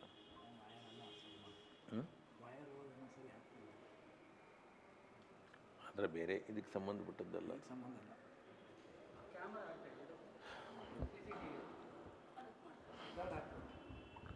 ಶ್ರೀ ಗುರುಭ್ಯೋ ನಮಃ. ಹರಿ ಓಂ.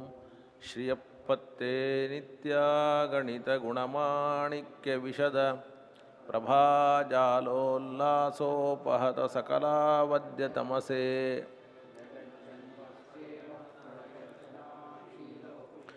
ನಮೋ ಅಶೇಷಾಂನಾಯ ಸ್ಮೃತಿಹೃದಯದೀಪ್ತಾಯ ಹರಯೇ ಏನ ಪ್ರಾದುರಭಾವಿ ಭೂಮಿವಲಯೇ ವ್ಯಸ್ತಾರಿಗೋಸಂತತಿ ವಿಶ್ರುತಿಪಂಕಜಂ ಕರುಣಯಾ ಪ್ರಕಾಶಿತತ್ವಂ ಪರಂ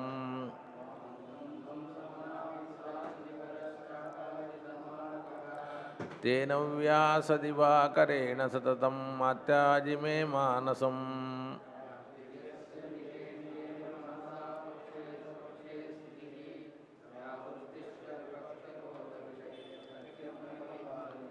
ನೈವಾಸ್ತಿ ಪ್ರತಿಪಕ್ಷಯುಕ್ತಿರತುಲಂ ಶುದ್ಧಂ ಪ್ರಮಾಣಂ ಸಮೇ ಭೂಯಾತ್ತತ್ವವಿನಿರ್ಣಯಾಯ ಭಗವಾನ್ ಆನಂದತೀರ್ಥೋ ಮುನಿಃ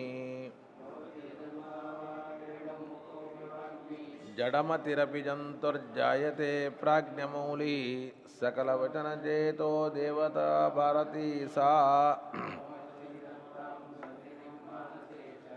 ರಮಾನಿವಾಸೋಚಿತವಾಸಭೂಮಿಃ ಸನ್ಯಾಯರತ್ನಾವಲಿಜನ್ಮಭೂಮಿಃ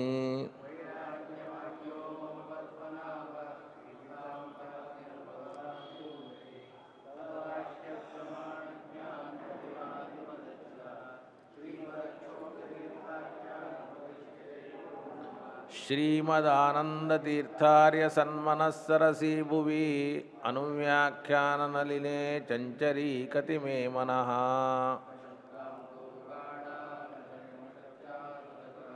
ನ ಚ ನ್ಯಾಯೇ ಪ್ರೌಢಾ ನ ಚ ವಿದಿತವೇದ್ಯಾ ಅಪಿ ವಯಂ ಶ್ರೀಮತ್ಪೂರ್ಣಪ್ರಮತಿಗುರುಕಾರುಣ್ಯಸರಣೀಂ ಪ್ರಪನ್ನಾ ಮಾನ್ಯಾ ಸ್ಮಃ ಕಿಮಪಿ ಚ ವದಂತೋಪಿ ಮಹತಾಂ ಭಗವತಾ ಬಾದರಾಯಣೇನ ಪ್ರಾಣಿನಾಂ ನಿಶ್ರೇಯಸಾಯ ಪ್ರಣೀತಮಪಿ ಬ್ರಹ್ಮಮೀಮಾಂಸಾಶಾಸ್ತ್ರಂ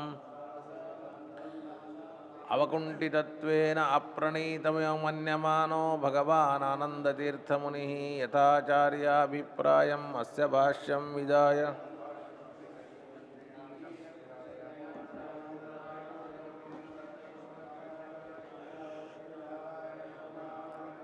ಅವಿಗೀತಶಿಷ್ಟಾಚಾರಪರಂಪರಾದಿನ ಅವಗತಮವಶ್ಯಂ ಕರಣೀಯಂ ಶಿಷ್ಯಾನ್ ಗ್ರಾಹಿತಂ ಗ್ರಂಥಾದೌ ನಿಬಧ್ನಾತಿ ನಾರಾಯಣಮಿತಿ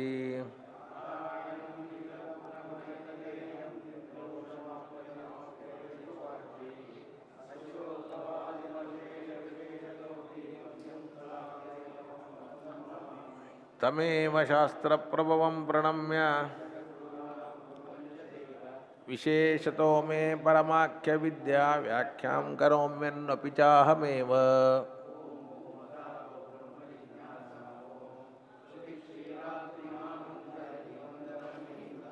ಪ್ರಾಪ್ತಾನ್ಯಾಯಸುಧಾಯೇನ ತಂ ಜೈಂದ್ರಮಹಂ ಭಜೆ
ನನು ಕ್ರಿಯಾಯಾಹ ಶಕ್ತಿವ್ಯಕ್ತಿರೂಪೇ ಪರಸ್ಪರಂ ಭಿನ್ನೇ ಅಭಿನ್ನೇ ವಾ. ಕ್ರಿಯೆಯ ಶಕ್ತಿ ಅಂದರೆ ತನ್ನ ಕಾರ್ಯವನ್ನು ಮಾಡದೇ ಇರುವಿಕೆ, ಅದರಂತೆ ಕ್ರಿಯೆಯ ವ್ಯಕ್ತಿ. ವ್ಯಕ್ತಿ ಅಂತಂದರೆ ಅದು ತನ್ನ ಕಾರ್ಯವನ್ನು ಮಾಡುವಿಕೆ.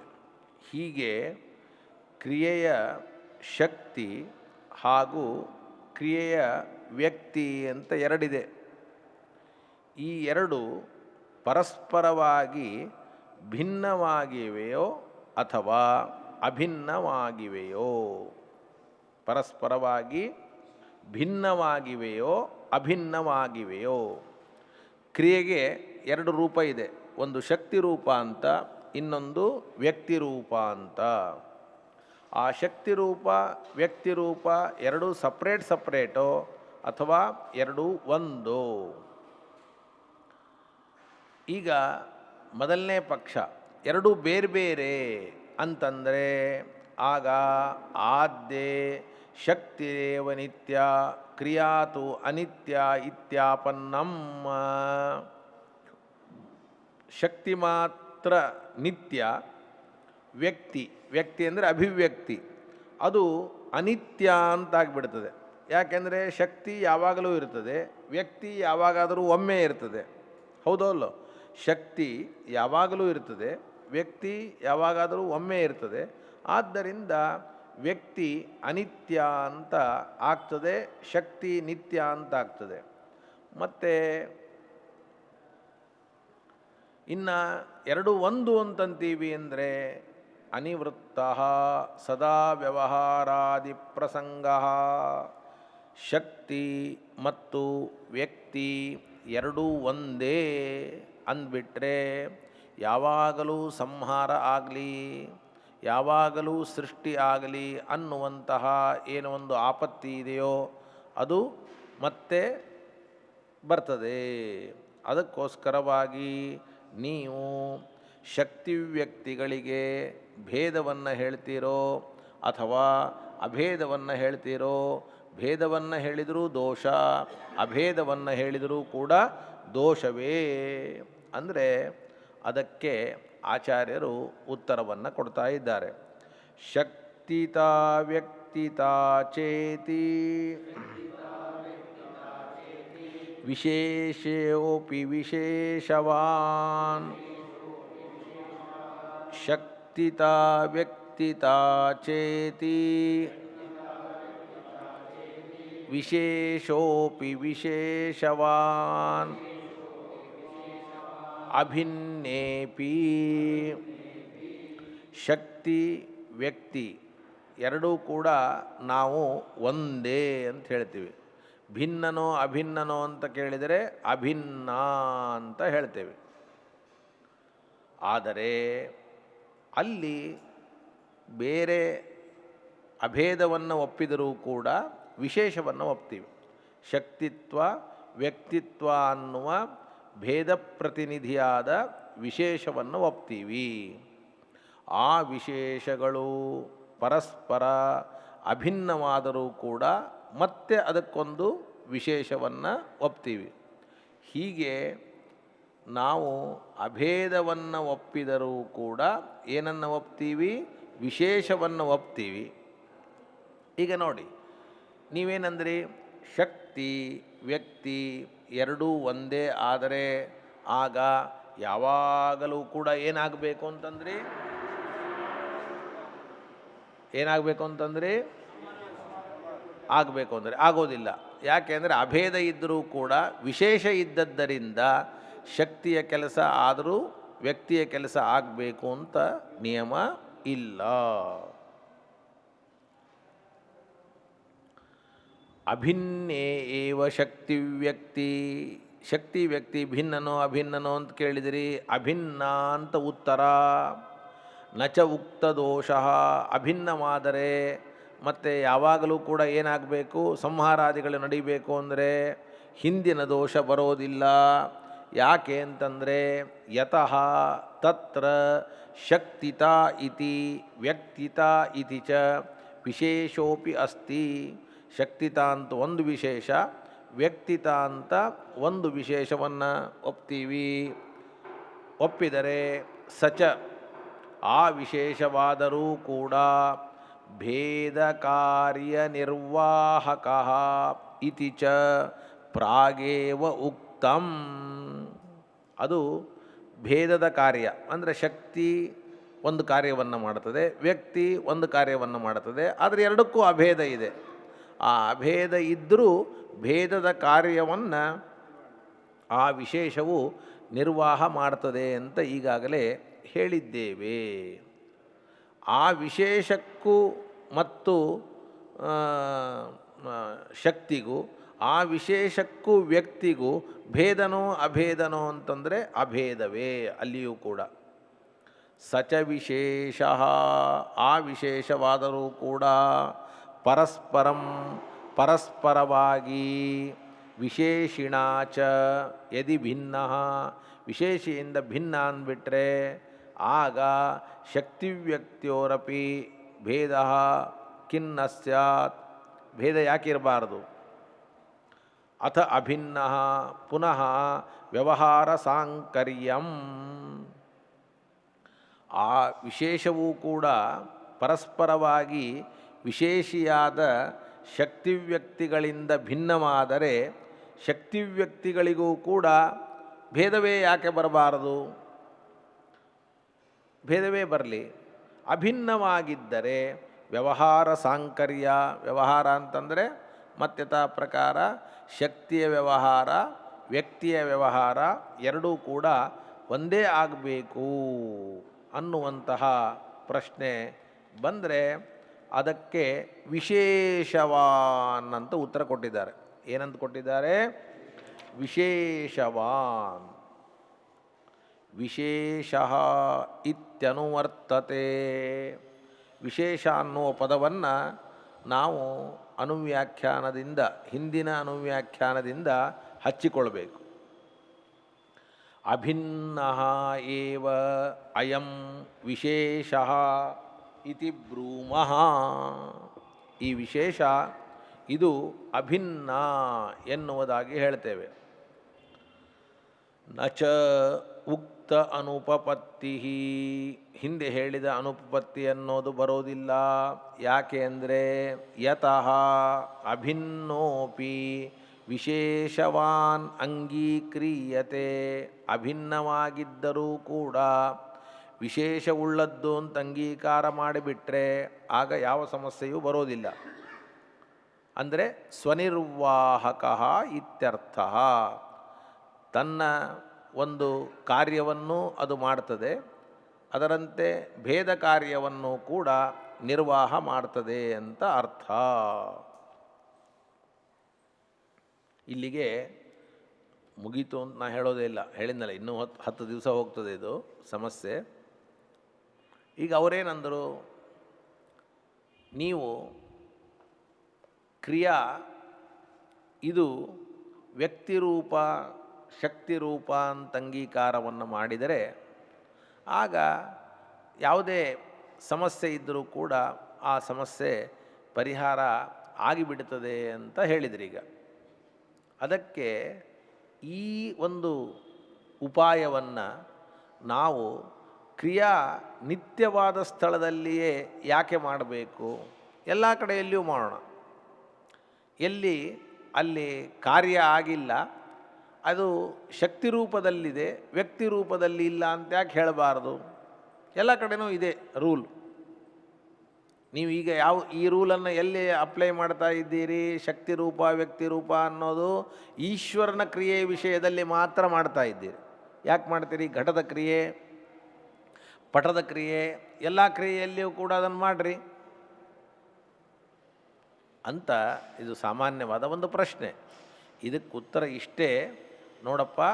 ಕ್ರಿಯಾನಿತ್ಯ ಆದ ಸ್ಥಳದಲ್ಲಿ ಮಾತ್ರ ವ್ಯಕ್ತಿ ರೂಪವನ್ನು ಒಪ್ಪಬೇಕೇ ಹೊರತಾಗಿ ಬೇರೆ ಕಡೆ ಈ ಸಮಸ್ಯೆ ಬರೋದೇ ಇಲ್ಲ. ಯಾಕೆಂದರೆ ಅದು ಹೊಸದಾಗಿ ಅಲ್ಲಿ ಕ್ರಿಯೆ ಹುಟ್ಟಲಿಕ್ಕೆ ಅವಕಾಶ ಇದೆ. ನಾವು ಹೇಳ್ತೀವಿ ಈಗ ಕ್ರಿಯೆ ಹುಟ್ಟಿತು ಅಂತ ಹೇಳ್ತೀವಿ. ಕ್ರಿಯೆ ಅಭಿವ್ಯಕ್ತವಾಯಿತು ಅಂತ ಯಾಕೆ ಹೇಳಬೇಕು? ಈಗ ಹೊಸದಾಗಿ ಕ್ರಿಯೆ ಹುಟ್ಟಿತು ಅಂತ ಹೇಳಲಿಕ್ಕೆ ಬರ್ತಾ ಇದ್ದದ್ದರಿಂದ ಎಲ್ಲಿ ಕ್ರಿಯಾ ಅನ್ನೋದು ನಿತ್ಯ ಅನ್ನೋ ವಿಷಯದಲ್ಲಿ ಪ್ರಮಾಣ ಇದೆಯೋ ಅಲ್ಲಿ ಮಾತ್ರ ಈ ಒಂದು ಶಕ್ತಿ ವ್ಯಕ್ತಿ ಅನ್ನುವಂತಹ ಉಪಾಯವನ್ನು ಮಾಡಬೇಕೇ ಹೊರತಾಗಿ ಎಲ್ಲ ಕಡೆಯಲ್ಲಿಯೂ ಕೂಡ ಮಾಡುವ ಅವಶ್ಯಕತೆ ಇಲ್ಲ.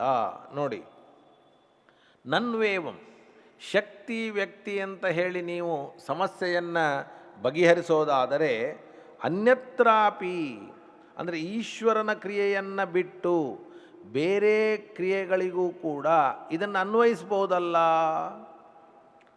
ಎಲ್ಲ ಕ್ರಿಯೆಗಳನ್ನು ನಿತ್ಯ ಅಂದ್ಬಿಡಿ, ಮುಗೀತು. ಎಲ್ಲ ಕ್ರಿಯೆಗಳು ನಿತ್ಯ. ಎಲ್ಲ ಕ್ರಿಯೆಗಳು ನಿತ್ಯ ಅಂತಂದರೆ ವ್ಯವಹಾರವನ್ನು ಹೇಗೆ ಕೂಡಿಸೋದು? ನೀವೇ ಹೇಳ್ಕೊಟ್ಟಿದ್ದೀರಲ್ಲ ಶಕ್ತಿ ವ್ಯಕ್ತಿ ಅಂತ. ಅಂದರೆ ನೋಡಪ್ಪ, ಎಲ್ಲ ಕ್ರಿಯೆಗಳನ್ನು ನಿತ್ಯ ಅನ್ನಲಿಕ್ಕೆ ನಾವು ಇದನ್ನು ಹೇಳಿಕೊಟ್ಟಿಲ್ಲ. ಯಾವ ಕ್ರಿಯೆ ನಿತ್ಯವಾಗಿದೆ ಅಂತ ಪ್ರಮಾಣದಿಂದ ಸಿದ್ಧವಾಗಿದೆಯೋ ಅಂತಹದ್ದನ್ನು ಹೊಂದಿಸೋದಕ್ಕೆ ನಾವು ಈ ಒಂದು ಉಪಾಯವನ್ನು ಹೇಳಿದ್ದೇವೆ ಹೊರತಾಗಿ ಈ ಉಪಾಯ ಇದೆ ಅಂತ ಆ ಕ್ರಿಯೆಯನ್ನು ನಿತ್ಯ ಅಂತ ಅನ್ನೋ ಹಾಗೆ ಇಲ್ಲ. ಕಲ್ಪನೆ ಬಂತಾ? ಏನು ಹೇಳಿ? ಎಲ್ಲ ಕ್ರಿಯೆಗಳನ್ನು ನಿತ್ಯ ಅಂದ್ಬಿಡಿ. ಎಲ್ಲ ಕ್ರಿಯೆಗಳನ್ನು ನಿತ್ಯ ಅಂತಂದರೆ ಸಮಸ್ಯೆಯನ್ನು ಹೆಂಗೆ ಭರಿಸೋದು ಅಂದರೆ ಶಕ್ತಿ ರೂಪ ವ್ಯಕ್ತಿ ರೂಪ ಮುಗದೇ ಹೋಯಿತು. ಅದಕ್ಕೆ ಶಕ್ತಿ ರೂಪ ವ್ಯಕ್ತಿ ರೂಪ ಅನ್ನುವ ಉಪಾಯವನ್ನು ನಾವು ಯಾವಾಗ ಇಟ್ಟುಕೊಳ್ಳೋದು ಅಂತಂದರೆ ಕ್ರಿಯೆ ನಿತ್ಯವಾಗಿದೆ ಅಂತನ್ನೋದನ್ನು ಪ್ರಮಾಣದಿಂದ ಸಿದ್ಧ ಮಾಡಿದ್ದರೆ ಮಾತ್ರ, ಹೊರತಾಗಿ ಈ ಉಪಾಯ ಇದೆ ಅಂಥೇಳಿ ನಾವು ಅದನ್ನು ನಿತ್ಯ ಅಂತ ಸರ್ವಥಾ ಮಾಡುವ ಹಾಗೆ ಇಲ್ಲ. ನೋಡಿ, ಹೌದು ಹೌದು, ವೇದ ಏನು ಹೇಳಿದೆ? ಭಗವಂತನ ಕ್ರಿಯೆ ಇದು ನಿತ್ಯ ಅಂತ ಹೇಳಿದೆ. ಆದರೆ ಆ ಕ್ರಿಯೆ ಯಾವಾಗಲೂ ಒಂದೇ ತರಹ ಇರೋದಿಲ್ಲ. ಒಂದು ಕಡೆ ಆ ಕ್ರಿಯೆ ಸಂಹಾರ ಮಾಡ್ತಿರ್ತದೆ, ಇನ್ನೊಂದು ಕಡೆ ಸೃಷ್ಟಿ ಮಾಡ್ತಿರ್ತದೆ, ಇನ್ನೊಂದು ಕಡೆ ಸ್ಥಿತಿ ಮಾಡ್ತಿರ್ತದೆ ಇನ್ನೊಂದು ಕಾಲದಲ್ಲಿ. ಆದರೆ ನಿತ್ಯ ಅಂತ ಹೇಳಿದೆ. ಅದನ್ನು ಹೆಂಗೆ ಕೂಡಿಸೋದು ಅಂತಂದರೆ ಸಂಹಾರ ಶಕ್ತಿನೂ ಇದೆ ಆ ಕ್ರಿಯೆಯಲ್ಲಿ ಮತ್ತು ಸೃಷ್ಟಿಶಕ್ತಿಯೂ ಕೂಡ ಇದೆ. ಆದರೆ ಸೃಷ್ಟಿಶಕ್ತಿ ಅಭಿವ್ಯಕ್ತವಾದಾಗ ಸಂಹಾರ ಶಕ್ತಿ ಅಂತನ್ನೋದು ಶಕ್ತಿ ರೂಪದಲ್ಲಿ ಇರುತ್ತೆ. ಇಷ್ಟು. ನನು ಏವಂ ಅನ್ಯತ್ರಾಪಿ ಕ್ರಿಯಾಯಾಹ ನಿತ್ಯತ್ವಂ ಅಂಗೀಕರ್ತವ್ಯಂ. ಈಶ್ವರನ ಕ್ರಿಯೆಯನ್ನು ಬಿಟ್ಟು ಬೇರೆ ಕಡೆ ಏನು ಕ್ರಿಯೆ ಇದೆ ಆ ಕ್ರಿಯೆಯನ್ನು ನಿತ್ಯ ಅಂತ ಅಂಗೀಕಾರ ಮಾಡಿ. ಸಮಸ್ಯೆ ಪರಿಹಾರ ಹೇಗೆ ಅಂದರೆ ಶಕ್ತಿ ವ್ಯಕ್ತಿ ಸ್ವೀಕಾರೇಣ ಸಕಲ ದೋಷ ಪರಿಹಾರಾತ್. ಶಕ್ತಿ ವ್ಯಕ್ತಿ ಅಂತ ತೆಗೆದುಕೊಂಡ್ಬಿಟ್ರೆ ನಿಮಗೆ ಬರೋ ದೋಷ ಎಲ್ಲವೂ ಕೂಡ ಪರಿಹಾರವಾಗ್ತದೆ. ಇತಿ ಚೇತ್, ಹೀಗೆ ಹೇಳಿದರೆ ಅಂಗೀಕ್ರಿಯತಾಂ ಯದಿ ತನ್ನಿತ್ಯತಾಯಾಂ ಪ್ರಮಾಣಮಸ್ತಿ. ನೋಡಿ, ಬೇರೆ ಕ್ರಿಯೆಗಳು ನಿತ್ಯ ಅನ್ನುವ ವಿಷಯದಲ್ಲಿ ಪ್ರಮಾಣ ಇದ್ದಿದ್ದರೆ ಸತಿ ನಿರ್ಬಾಧೆ ಪ್ರಮಾಣೆ ಅಂದರೆ ಬಾಧ ಇಲ್ಲದ ಗಟ್ಟಿಯಾದ ಪ್ರಮಾಣ ಇದ್ದಾಗ ತದ್ವಿಪರೀತ ವ್ಯವಹಾರೇಷು ಚ ತದನ್ಯಥಾ ಅನುಪಪತ್ಯ ಕಲ್ಪನಾ ಏಷಾ ಭವತಿ. ಅದಕ್ಕೆ ವಿಪರೀತವಾದ ಏನು ವ್ಯವಹಾರ ಇದೆ ಅಂತಹ ವ್ಯವಹಾರಗಳಲ್ಲಿ ನಾವು ಆ ವ್ಯವಹಾರವನ್ನು ಕೂಡಿಸ್ಲಿಕ್ಕಾಗೋದಿಲ್ಲ ಅನ್ನುವ ಕಾರಣಕ್ಕಾಗಿ ಏನನ್ನು ಮಾಡಬೇಕು? ಶಕ್ತಿ ಮತ್ತು ವ್ಯಕ್ತಿಯನ್ನು ಒಪ್ಪಬೇಕು. ನಚ ಘಟಾದಿಕ್ರಿಯಾಯಾಹ ನಿತ್ಯತ್ವೇ ನಿರ್ಬಾಧಂ ಪ್ರಮಾಣಂ ಅಸ್ತಿ. ಘಟದ ಕ್ರಿಯೆ, ಪಟದ ಕ್ರಿಯೆ ಇವುಗಳು ನಿತ್ಯ ಅನ್ನೋ ವಿಷಯದಲ್ಲಿ ಬಾಧ ಇಲ್ಲದ ಪ್ರಮಾಣವೇ ಇಲ್ಲ. ಅಸ್ತಿತು ಪರಮೇಶ್ವರಾದಿಕ್ರಿಯಾಯಾಹ ನಿತ್ಯತ್ವೇ ತತ್. ಇನ್ನು ದೇವರ ಕ್ರಿಯೆ ನಿತ್ಯ ಅನ್ನೋ ವಿಷಯದಲ್ಲಿ ನಿರ್ಬಾಧವಾದ ಪ್ರಮಾಣ ಇದೆ. ಘಟಾದಿ ಕ್ರಿಯೆಗಳು ನಿತ್ಯ ಅನ್ನೋ ವಿಷಯದಲ್ಲಿ ನಿರ್ಬಾಧವಾದ ಪ್ರಮಾಣ ಇಲ್ಲ. ದೇವರ ಕ್ರಿಯೆ ನಿತ್ಯ ಅನ್ನೋ ವಿಷಯದಲ್ಲಿ ಎಲ್ಲಿ ತೋರಿಸ್ರಿ ಪ್ರಮಾಣ ಅಂತ ಕೇಳಿದರೆ ಅದಕ್ಕೆ ಪ್ರಮಾಣವನ್ನು ಹೇಳ್ತಾ ಇದ್ದಾರೆ. ಕ್ರಿಯಾದಿಶ್ಚ ಸ್ವಭಾವ ಇತಿ ಶ್ರುತಿ ಕ್ರಿಯಾದಿಶ್ಚ ಸ್ವಭಾವ ಇತಿ ಶ್ರುತಿ. ಕ್ರಿಯಾದಿಗಳು ಸ್ವಾಭಾವಿಕ ಅನ್ನುವುದು ಶ್ರುತಿಯಿಂದ ಪ್ರಸಿದ್ಧವಾಗಿದೆ. ಕ್ರಿಯಾದಿಗಳು ಸ್ವಾಭಾವಿಕ ಅಂದರೂ ಒಂದೇ, ನಿತ್ಯ ಅಂತಂದರೂ ಒಂದೇ, ಅದು ಪ್ರಸಿದ್ಧವಾಗಿದೆ. ಏತೇನ ತೃತೀಯೋಪಿ ಪರಾಸ್ತಃ. ಹಿಂದೆ ನಾವು 3 ವಿಕಲ್ಪವನ್ನು ಮಾಡಿದ್ವಿ. ಆ 3 ವಿಕಲ್ಪದಲ್ಲಿ ಈಗ 3ನೇ ವಿಕಲ್ಪ ಇದು. ಏನಿದು? 3ನೇ ವಿಕಲ್ಪ.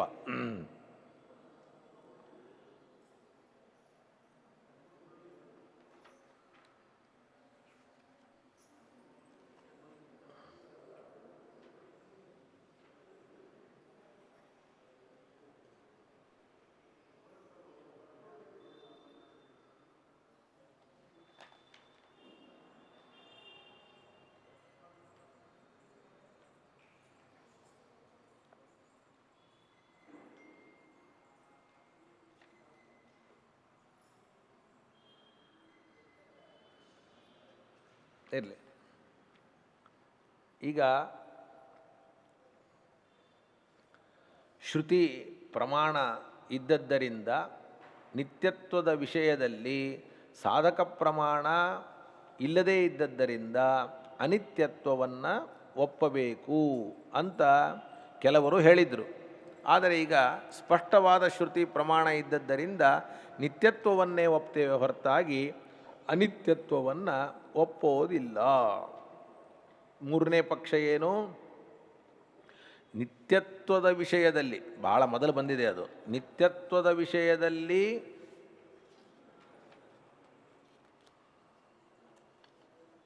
ಎಲ್ಲಿ ಬಂದಿದೆ ಅಂತ ಅದನ್ನೇ ಹುಡುಕ್ತಾ ಇದ್ದೆ ನಾನು.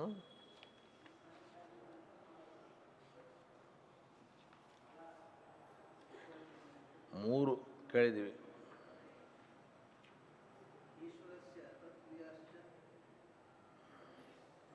ಅಲ್ಲ, ಇಲ್ಲಿ ಬಂದಿದೆ, ಭಾಳ ಹಿಂದೆ ಬಂದಿದೆ. ಅನೇನ ಕ್ರಿಯಾಯಾ ಅಪಿ ನಿತ್ಯತ್ವ ಪ್ರತಿಜ್ಞಾನೇನ ವಿರುದ್ಧ ಧರ್ಮಾಧ್ಯಾಸಸ್ಯ ಅಸಿದ್ಧಿರುಕ್ತ ಅನ್ನುವಲ್ಲಿ ಬಂದಿದೆ. ಏನು ಬಂದಿದೆ ಅಂದರೆ, ಈಶ್ವರಸ್ಯ ಸಂಹರಣಾದಿಕ್ರಿಯಾಣಾಂ ಅನಿತ್ಯತ್ವಂ ಕಿಂ ಪ್ರಮಾಣಬಲಾದಂಗೀಕ್ರಿಯತೆ ಉತ ನಿತ್ಯತ್ವೇ ಬಾಧಕ ಸದ್ಭಾವಾತ್ ಅಥವಾ ತತ್ಸಾಧಕ ಪ್ರಮಾಣಾಭಾವಾತ್ ಅಂತ ಭಾಳ ಹಿಂದೆ ಇದೆ. ಅಲ್ಲಿ ಏನು ಕೇಳ್ಕೊಂಡಿದ್ದಾರೆ ಅಂತಂದರೆ, ಭಗವಂತನ ಕ್ರಿಯೆ ಅನಿತ್ಯ ಅಂದ್ಬಿಡ್ರಿ, ನಿತ್ಯ ಅಂತ ಯಾಕಂತೀರಿ? ನಿತ್ಯ ಅಂದರೆ ಇಷ್ಟೆಲ್ಲ ಸಮಸ್ಯೆ, ಶಕ್ತಿ ವ್ಯಕ್ತಿ. ಅದಕ್ಕೆ ನಾವು ಕೇಳ್ತೀವಿ, ಅನಿತ್ಯ ಅಂದ್ಬಿಡ್ರಿ ಅಂದರೆ ಅಷ್ಟು ಅನಿತ್ಯ ಅನ್ನೋದು ಸುಲಭ ಅಲ್ಲಪ್ಪ. ಯಾಕೆ ಅಂತಂದರೆ, ಅನಿತ್ಯ ಅಂತ ನೀನು ಪ್ರಮಾಣದ ಆಧಾರದಿಂದ ಹೇಳ್ತೀಯೋ, ಅಥವಾ ನಿತ್ಯ ಅಂದರೆ ಬಾಧಕ ಇದೆ ಅದಕ್ಕೋಸ್ಕರವಾಗಿ ಹೇಳ್ತೀಯೋ, ಅಥವಾ ನಿತ್ಯ ಅನ್ನೋ ವಿಷಯದಲ್ಲಿ ಪ್ರಮಾಣ ಇಲ್ಲ ಅನ್ನೋದಕ್ಕೆ ಹೇಳ್ತೀಯೋ, ಇದು 3ನೇದ್ದು. ಆ 3ನೇದಕ್ಕೆ ಈಗ ಉತ್ತರ ಕೊಡ್ತಾ ಇದ್ದಾರೆ.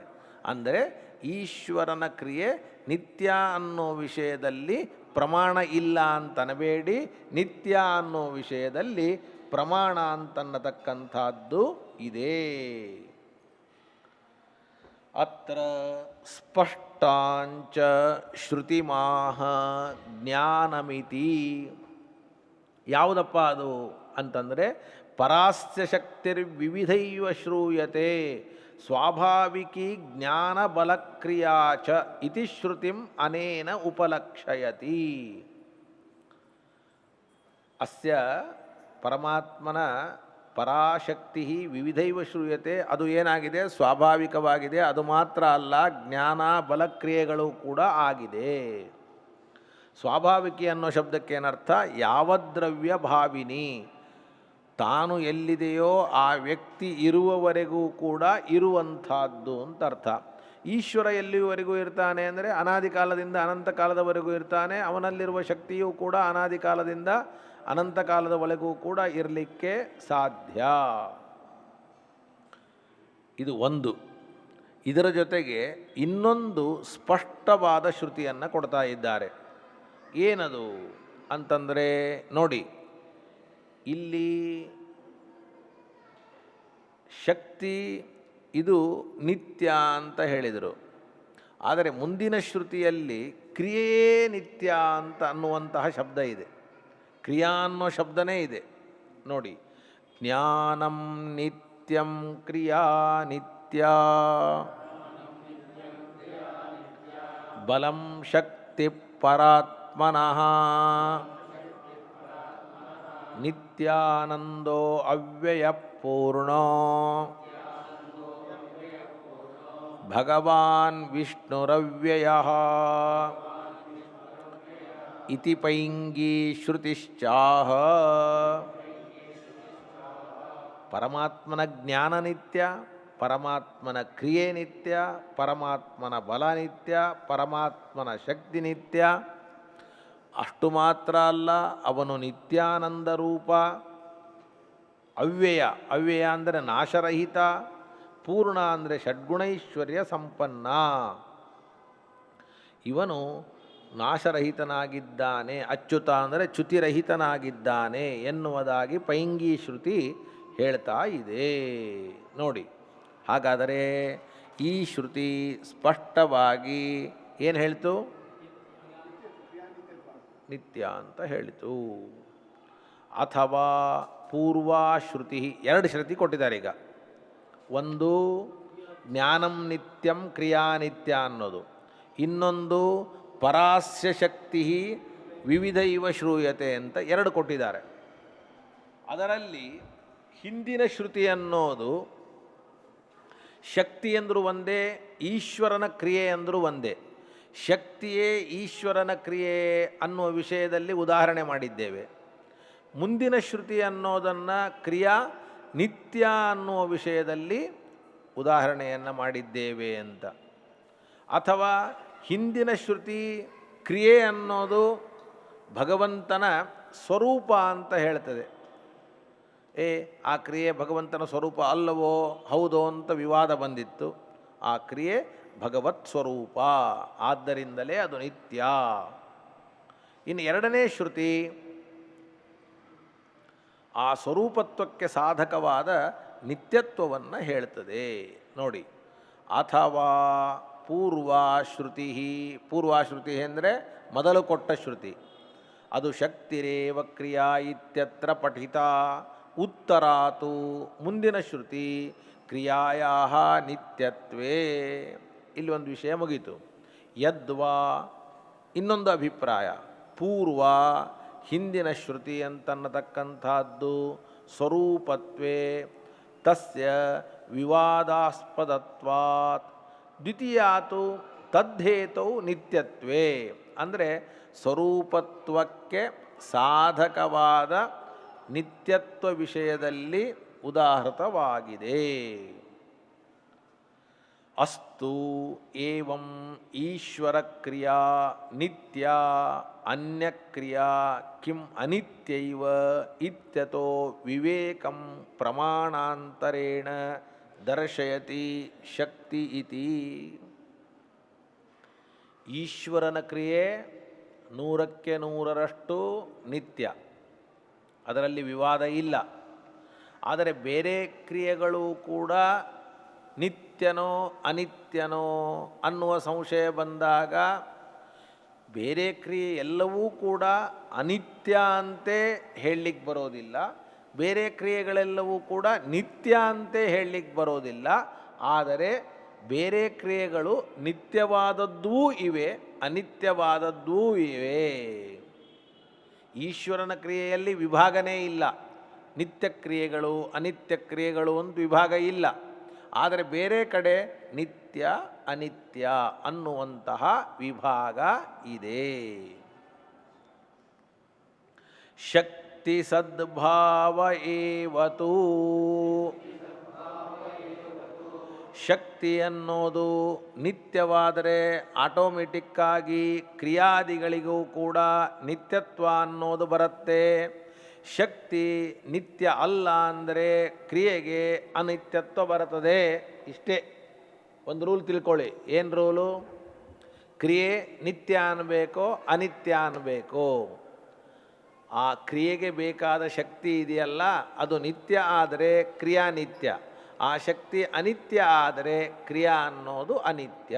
ಇಷ್ಟೇ.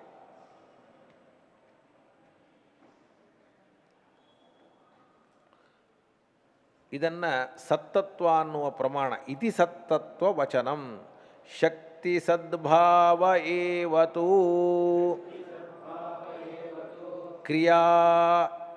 ಕ್ರಿಯಾದಿ ನಿತ್ಯತಾ ಜ್ಞೇಯ ತದನ್ಯತ್ರ ತು ಅನಿತ್ಯತಾ ಇತಿ ಸತ್ತತ್ವವಚನಂ. ಇಲ್ಲಿ ಶಕ್ತಿ ಸದ್ಭಾವೇ ಅಂತ ಸದ್ಭಾವ ಅನ್ನೋ ಶಬ್ದ ಇದೆ. ಏನಿದೆ? ಸದ್ಭಾವ. ಸದ್ಭಾವ ಅಂದರೆ ಶಕ್ತಿ ನಿತ್ಯತ್ವೇ ಅಂತ ಅರ್ಥ. ಇನ್ನು ಕ್ರಿಯಾದಿ ನಿತ್ಯತಾ ಅನ್ನುವಲ್ಲಿ ಆದಿಪದದಿಂದ ನಾವು ಏನನ್ನು ತೆಗೆದುಕೊಳ್ಳಬೇಕು ಅಂದರೆ ಕ್ರಿಯಾ ಒಂದೇ ಅಲ್ಲ, ಜ್ಞಾನ, ಇಚ್ಛಾ ಇವುಗಳನ್ನು ಕೂಡ ತೆಗೆದುಕೊಳ್ಳಬೇಕು. ಆದಿಪದೇನ ಜ್ಞಾನಾದಿಗ್ರಹಣಂ ಅಥವಾ ನಿತ್ಯತಾ ಇತಿ ಸ್ಥಾಯಿತ್ವಮುಚ್ಯತೆ. ನಿತ್ಯತ್ವ ಅಂದರೆ ಸ್ಥಾಯಿತ್ವ ಅಂತ ಅರ್ಥ. ತತಶ್ಚ ಜ್ಞಾನಕ್ರಿಯಾದಿಶಕ್ತಿ ಯಾವತ್ ಕಾಲಭಾವಿನಿ ತಾವತ್ ಕಾಲಭಾವಿ ಜ್ಞಾನಾದಿಕಮಪಿ ಇತ್ಯುಕ್ತಂ ಭವತಿ. ಜ್ಞಾನಕ್ರಿಯಾದಿ ಶಕ್ತಿಯು ಎಲ್ಲಿವರೆಗೂ ಇರ್ತದೆಯೋ ಅಲ್ಲಿವರೆಗೂ ಕೂಡ ಜ್ಞಾನಾದಿಗಳು ಇರಬೇಕಾಗುತ್ತದೆ ಅಂತ ಅರ್ಥ. ಇದ್ದೇ ಇರ್ತದೆ. ಕಲ್ಪನೆ ಬಂತ? ಜ್ಞಾನಕ್ರಿಯಾದಿ ಶಕ್ತಿ ಎಲ್ಲಿವರೆಗೆ ಇರ್ತದೆ ಅಲ್ಲಿವರೆಗೂ ಜ್ಞಾನಾದಿಗಳು ಕೂಡ ಇರ್ತವೆ. ಜ್ಞಾನಕ್ರಿಯಾದಿ ಶಕ್ತಿ ಯಾವತ್ ಕಾಲಭಾವಿನಿ ತಾವತ್ ಕಾಲಭಾವಿ ಜ್ಞಾನಾದಿಕಮಪಿ ಇತ್ಯುಕ್ತಂ ಭವತಿ. ಇದಾದ ಮೇಲೆ ಒಂದು ಹೊಸ ವಿಚಾರ. ಏನು ಹೊಸ ವಿಚಾರ ಅಂತ ಕೇಳಿದರೆ, ಶಕ್ತಿ ಅಂದರೆ ಏನು ಅನ್ನೋದರ ಬಗ್ಗೆ ಚರ್ಚೆ. ಇನ್ನು ಮುಂದೆ ಏನು ಚರ್ಚೆ ಹೇಳಿ? ಶಕ್ತಿ ಅಂದರೆ ನನಗಿಷ್ಟು ಶಕ್ತಿ ಇದೆ ಅಷ್ಟು ಶಕ್ತಿ ಇದೆ ಅಂತ ಏನೇನೋ ಹೇಳ್ಕೊತೀವಲ್ಲ, ಆ ಶಕ್ತಿಯೋ ಅಥವಾ ಏನು? ಶಕ್ತಿ ಅಂದರೆ ಏನು ಅಂತದನ್ನೇ ಅಂತಿರಲ್ರಿ, ಅದು ಅನ್ಬೇಡಿ. ಈಗ ಅನ್ಬಾರ್ದು. ಅಭಿವ್ಯಕ್ತ ರೂಪ ಅಂದರೆ ಏನಾಯ್ತು? ಅಲ್ಲಲ್ಲ, ಕೆಲಸ ಮಾಡಿದರೆ ಅದು ಅಭಿವ್ಯಕ್ತ ಆಯಿತು ಅಂತ ಬೇರೆ. ಶಕ್ತಿ ಅಂತಂದರೆ ಅದು ಕಣ್ಣಿಗೆ ಕಾಣಿಸದೇ ಇದ್ದಂಗೆ ಇರ್ತದೆ, ಕೆಲಸ ಮಾಡೋದಿಲ್ಲ. ಅಭಿವ್ಯಕ್ತಿ ವಿರುದ್ಧ, ಶಕ್ತಿಗೆ ವಿರುದ್ಧ. ನಾನು ಹೇಳಿದ್ದು ಗೊತ್ತಾಗಲಿಲ್ವಾ? ಶಕ್ತಿಯೇ ವ್ಯಕ್ತಿ ಅಲ್ಲ. ಶಕ್ತಿಗೆ ವ್ಯಕ್ತಿಗೆ ದೇವರ ಶಕ್ತಿಗೆ ದೇವರ ವ್ಯಕ್ತಿಗೆ ಅಭೇದ ಇದೆ, ಇರ್ಕೊಳ್ಳಿ. ನಾನು ಹೇಳಿದ್ನಲ್ಲ ಬೇಕಾದಷ್ಟು ಸಲ, ನನ್ನಲ್ಲಿ ಒಂದು ಶಕ್ತಿ ಇದೆ, ಆ ಶಕ್ತಿ 2 ಏಕಾದಶಿ ಉಪವಾಸ ಮಾಡುವ ಶಕ್ತಿ ಇದೆ. ಬೆಳಿಗ್ಗೆ ಎದ್ದ ತಕ್ಷಣ ತಿಂತೀವಿ ಬೇರೆ ದಿವಸ. ಆದರೆ ನನಗೆ 1 ದಿವಸ ಉಪವಾಸ ಇರೋಷ್ಟು ಶಕ್ತಿ ಇದೆಯೋ ಇಲ್ಲೋ, 2 ದಿವಸ ಉಪವಾಸ ಇರೋಷ್ಟು ಶಕ್ತಿ ಇದೆಯೋ ಇಲ್ಲೋ,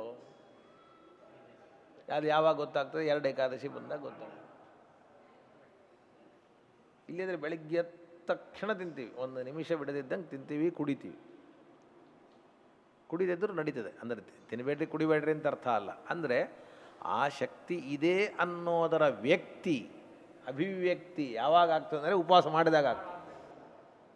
ಮಾಡುವಾಗಲೇ ಗೊತ್ತಾಗ್ತದೆ ನನಗೇನೂ ಆಗಿಲ್ಲ, ಆರಾಮಾಗಿದೆ. ಏನಾದರೂ ಕರೀರಿ, ಮೊದಲು ಏನು ಅಂತ ಅರ್ಥ ಮಾಡ್ಕೊಳ್ಳಿ. ಅದನ್ನು ಏನು ಶಬ್ದ ಯಾವುದು ಹೇಳಬೇಕು ಅಂತ ಕೇಳೋದಿಲ್ಲ ನಾನು. ಶಕ್ತಿ ಇದು ಇಲ್ಲೇ ಇಲ್ಲ ಅಂತ ಕೆಲವರ ವಾದ, ಶಕ್ತಿಯೇ ಇಲ್ಲ ಅಂತ ಕೆಲವರ ವಾದ.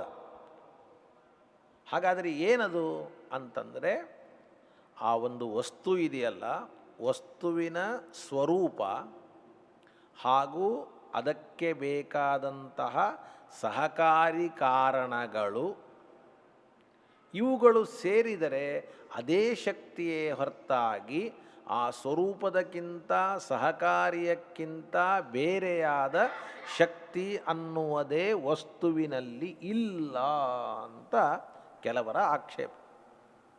ಹಾಗಾದರೆ ಶಕ್ತಿ ಅಂದರೆ ಏನು? ಸ್ವರೂಪವೇ ಅಥವಾ ಆ ಸಹಕಾರಿಯ ಮೇಲನ.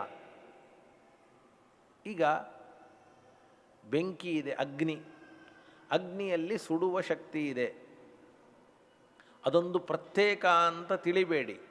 ಹಾಗಾದರೆ ಏನು ಅಂತ ಕೇಳಿದರೆ, ಸುಡುವ ವಸ್ತು, ಅದರ ಸೇರುವಿಕೆ. ಯಾಕೆಂದರೆ ಬರೀ ಅಗ್ನಿ ಇದ್ದರೆ ಏನು ಸುಡಬೇಕದು?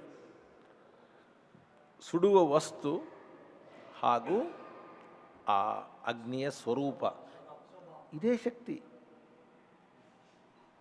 ಅಂದರೆ ಏನನ್ನಬಾರದು, ಅಗ್ನಿಯಲ್ಲಿ ಸುಡುವ ಶಕ್ತಿ ಅನ್ನೋದು ಪ್ರತ್ಯೇಕವಾಗಿ ಇದೆ ಅಂತ ಅನಬೇಡಿ ಅಂತ ಇವರ ವಾದ.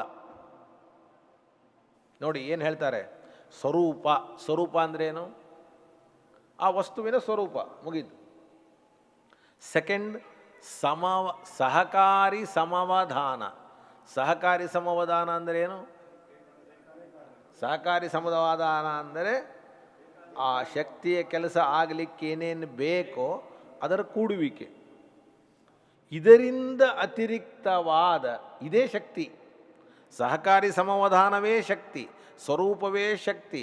ಇದರಿಂದ ಅತಿರಿಕ್ತವಾದ ಶಕ್ತಿರೇವ ನಾಸ್ತಿ ಇತಿ ಕೇಚಿತ. ಶಕ್ತಿಯೇ ಇಲ್ಲ ಅಂತ ಕೆಲವರು ಅಭಿಪ್ರಾಯವನ್ನು ಪಡ್ತಾರೆ. ಗೊತ್ತಾಯ್ತಾ? ಇದು ತಾರ್ಕಿಕರು ಹೇಳುವಂತಹ ಒಂದು ಮತ. ಅವರಿಗೆ ನಾವು ಹೇಳ್ತೀವಿ, ನೀವು ಹೀಗೆ ಹೇಳಬೇಡಿ. ತೇಷಾಂ ಉದಾಹೃತ ಶ್ರುತ್ಯಾದಿ ವಿರೋಧ ಪರಾಸ್ಯ ಶಕ್ತಿ ವಿವಿಧೈವ ಶೂಯತೆ ಸ್ವಾಭಾವಿಕಿ ಜ್ಞಾನಬಲಕ್ರಿಯಾ ಚ ಎನ್ನುವುದಾಗಿ ಸ್ಪಷ್ಟವಾಗಿ ಶ್ರುತಿ ಬೇರೆಯಾದ ಶಕ್ತಿಯನ್ನು ಹೇಳಿದ್ದರಿಂದ ಸ್ವರೂಪದಿಂದ ಅತಿರಿಕ್ತವಾದ ಶಕ್ತಿಯೇ ಇಲ್ಲ ಅಂತ ಹೇಳಬಾರ್ದು. ಯಾಕೆಂದರೆ ನಾವು ಸ್ವರೂಪವೇ ಶಕ್ತಿ ಆಗಿದ್ದರೆ ಅವನ ಶಕ್ತಿ ಅಥವಾ ಅವನಲ್ಲಿರುವ ಶಕ್ತಿ ಅಂತ ವ್ಯವಹಾರನೇ ಮಾಡೋದಿಲ್ಲ. ಅವನೇ ಶಕ್ತಿಯಾಗಿದ್ದರೆ ಅವನಲ್ಲಿ ಶಕ್ತಿ ಇದೆ ಅಥವಾ ಇದು ಅವನ ಶಕ್ತಿ ವ್ಯವಹಾರ ಮಾಡ್ತೀವಾ? ಮಾಡೋದಿಲ್ಲ. ನೋಡಿ, ತೇಷಾಂ ಶಕ್ತಿಯೇ ಇಲ್ಲ ಅನ್ನುವ ವಾದಿಗಳಿಗೆ ಉದಾಹೃತ ಹಿಂದೆ ಉದಾಹರಣೆ ಮಾಡಿದ ಶ್ರುತ್ಯಾದಿಗಳ ವಿರೋಧವು ಬರುತ್ತದೆ. ನಚ ಇಲ್ಲ, ಶಕ್ತಿ ನಾವು ಇಲ್ಲ ಅನ್ನೋದಿಲ್ಲ. ಶಕ್ತಿ ಅಂದರೂ ಒಂದೇ, ಅದರ ಸ್ವರೂಪ ಅಂದರೂ ಒಂದೇ ಅಂತಂತೀವಿ. ಅಂದರೆ ನಚ ತತ್ಸ್ವರೂಪ ಮಾತ್ರಂ, ಆ ಶಕ್ತಿಯನ್ನೇ ಸ್ವರೂಪ ಅಂತ ಹೇಳಲಿಕ್ಕೆ ಬರೋದಿಲ್ಲ. ಯಾಕೆ ಅಂತ ಕೇಳಿದರೆ ಸಂಬಂಧಿತಯ ಪ್ರತೀತೇಹೇ, ಅದು ಅವನ ಶಕ್ತಿ ಅಂತ ಅವನಿಗೆ ಸಂಬಂಧವಾಗಿ ತೋರಿದೆ ಹೊರತಾಗಿ ಅವನೇ ಶಕ್ತಿ ಅಂತಿದೆಯಾ? ಅಂದಮೇಲೆ ಅವನ ಸ್ವರೂಪ ಬೇರೆ, ಅವನ ಶಕ್ತಿ ಬೇರೆ. ಎರಡೂ ಒಂದೇ ಆಗಿದ್ದರೆ ಅವನೇ ಶಕ್ತಿ ಅನ್ನಬೇಕಾಗಿತ್ತೇ ಹೊರತಾಗಿ ಅವನ ಶಕ್ತಿ ಅಂತ ಅನ್ನಬಾರ್ದು. ಆದ್ದರಿಂದ ಶಕ್ತಿ ಬೇರೆ, ಸ್ವರೂಪ ಬೇರೆ. ಇಲ್ರಿ, ಸಹಕಾರಿನೇ ಶಕ್ತಿ ಅಂದ್ಬಿಡ್ತೀವಿ. ಅಂದರೆ ನಾಪಿ ಸಹಕಾರಿ ಪರಂ, ಸಹಕಾರಿಯೇ ಶಕ್ತಿ ಅನ್ಲಿಕ್ಕೆ ಬರೋದಿಲ್ಲ. ಯಾಕೆ ಅಂದರೆ ಸ್ವಾಭಾವಿಕತ್ವಾದಿಶ್ರವಣಾತ್. ಶಕ್ತಿ ಅನ್ನೋದು ಸ್ವಾಭಾವಿಕ ಮತ್ತು ನಿತ್ಯ, ಸಹಕಾರಿ ಅಂತನ್ನೋದು ಅನಿತ್ಯ ಮತ್ತು ಆಗಂತುಕ. ಆಗಂತುಕವಾದ ಅನಿತ್ಯವಾದ ಸಹಕಾರಿಗೂ ನಿತ್ಯವಾದ ಸ್ವಾಭಾವಿಕವಾದ ಶಕ್ತಿಗೂ ಒಂದು ಅಂತ ಹೇಳಲಿಕ್ಕೆ ಸಾಧ್ಯ ಇಲ್ಲ. ಅಷ್ಟೇ ಅಲ್ಲದೆ ಕಿಂಚ ಅಸ್ತಿ ತಾವತ್ ಇತ್ತಂ ವ್ಯವಹಾರ. ಈಗ ಸ್ಫೋಟಾದಿ ಕಾರ್ಯ ಅಂತ ಒಂದು ಕಾರ್ಯ ಇದೆ. ಆ ಕಾರ್ಯವನ್ನು ಕುರಿತು ಶಕ್ತಿ ಇದೆ.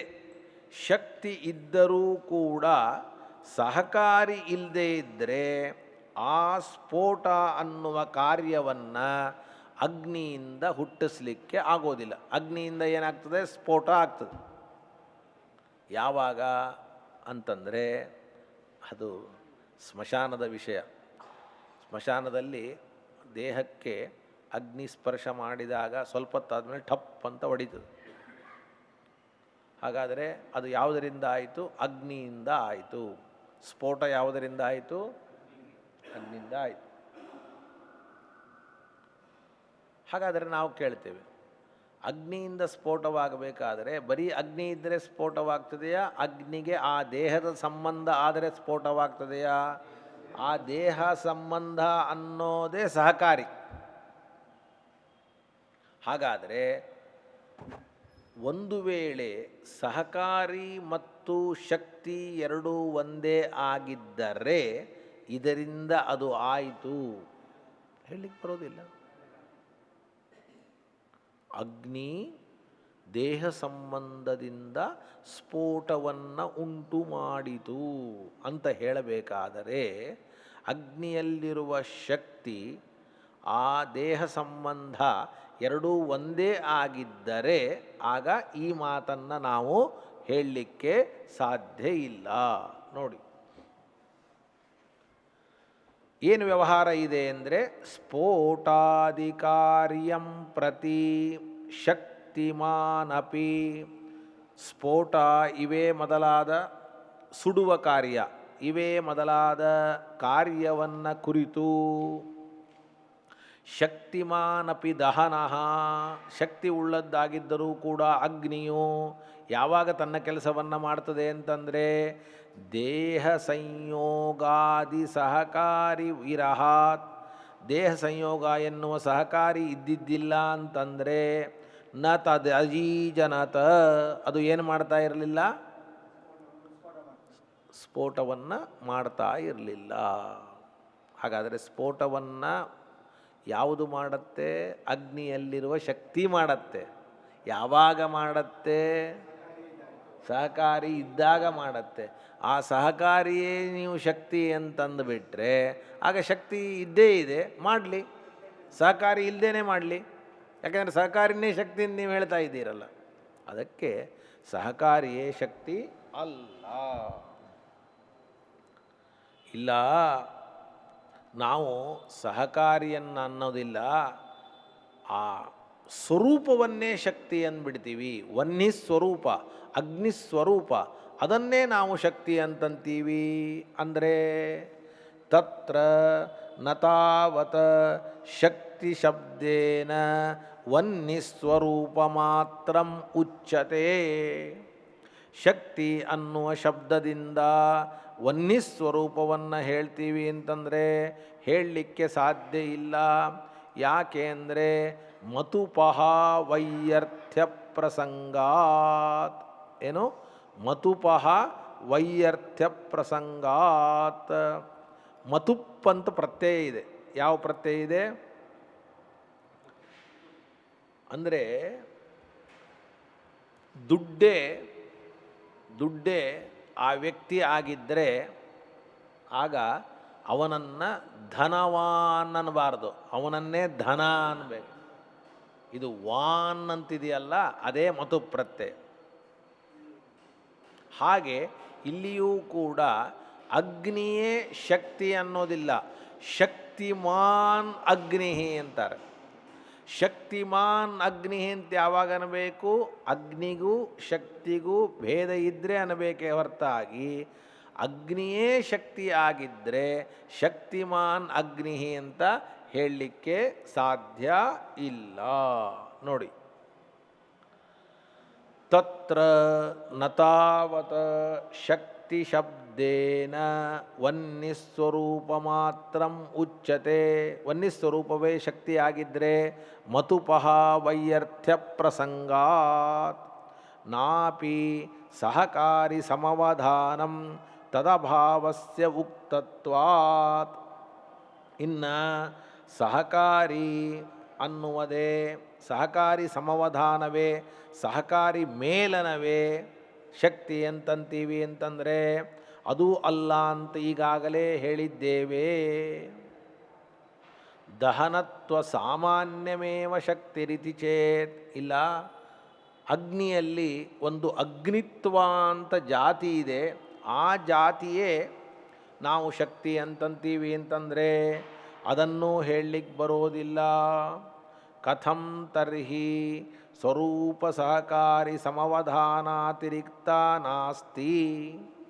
ಒಂದು ವೇಳೆ ದಹನತ್ವ ಅಗ್ನಿತ್ವ ಇದೇ ಶಕ್ತಿ ಆಗಿದ್ದರೆ ಸ್ವರೂಪ ಸಹಕಾರಿ ಸಮವಧಾನದಿಂದ ಅತಿರಿಕ್ತವಾದದ್ದು ಇಲ್ಲ ಅಂತ ಹೆಂಗೆ ಅನ್ಲಿಕ್ಕೆ ಬರ್ತಿತ್ತು?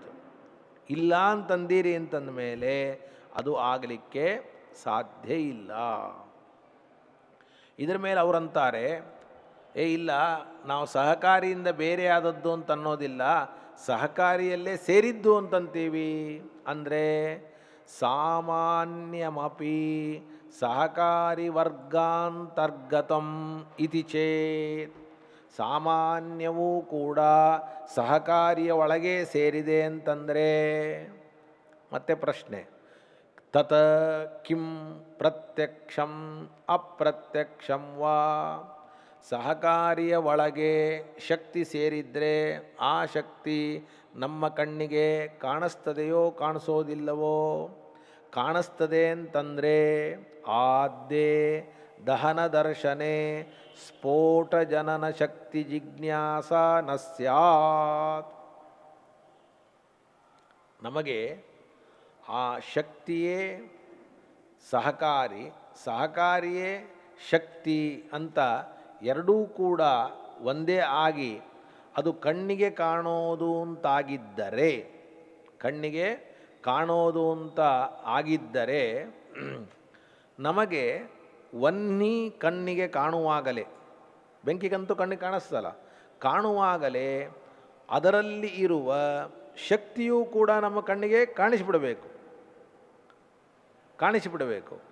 ಕಾಣಿಸಿಬಿಟ್ರೆ ಆಗ ನಾವು ಇದರಲ್ಲಿ ಸ್ಫೋಟ ಜನನ ಶಕ್ತಿ ಇದೆಯೋ ಇಲ್ಲೋ ಚರ್ಚೆನೇ ಬರಬಾರ್ದು. ಹೌದು, ಶಕ್ತಿ ಕಾಣಿಸಿಬಿಟ್ರೆ ನಮಗೆ ಇದು ಸ್ಫೋಟವನ್ನು ಉಂಟು ಮಾಡುತ್ತೋ ಇಲ್ಲೋ ಅಂತ ಯಾಕೆ ಪ್ರಶ್ನೆ ಬರುತ್ತೆ? ಬರೋದೇ ಇಲ್ಲ, ಯಾಕಂದರೆ ನಮ್ಗೆ ಕಾಣಿಸ್ತಾ ಇದೆ. ಆದರೆ ನಮಗೆ ಇದು ಹುಟ್ಟಿಸ್ತದೋ ಇಲ್ಲೋ ಅಂತ ಬರ್ತದೆ. ಯಾಕೆ ಅಂದರೆ ಆ ಶಕ್ತಿ ಕಣ್ಣಿಗೆ ಕಂಡಿಲ್ಲ ಅಂತ. ವನ್ನಿಯೇ ಶಕ್ತಿ ಆಗಿದ್ದರೆ ವನ್ನಿ ಕಾಣಿಸ್ತದೆ, ಶಕ್ತಿ ಕಾಣಿಸೋದಿಲ್ಲ.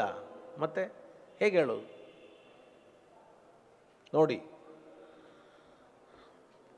ಒಂದು ವೇಳೆ ಪ್ರತ್ಯಕ್ಷ ಗೋಚರ ಅಂತ ಹೇಳಿಬಿಟ್ರೆ ವನ್ನಿ ಕಾಣುವಾಗ ಜಾತಿರೂಪವಾದ ಆ ಶಕ್ತಿಯೂ ಕೂಡ ಕಾಣ್ತಾ ಇದ್ದದ್ದರಿಂದ ಸ್ಫೋಟ ಜನನ ಶಕ್ತಿ ಇದೆಯೋ ಇಲ್ಲವೋ ಅನ್ನುವ ಜಿಜ್ಞಾಸೆಯೇ ಬರಬಾರ್ದು.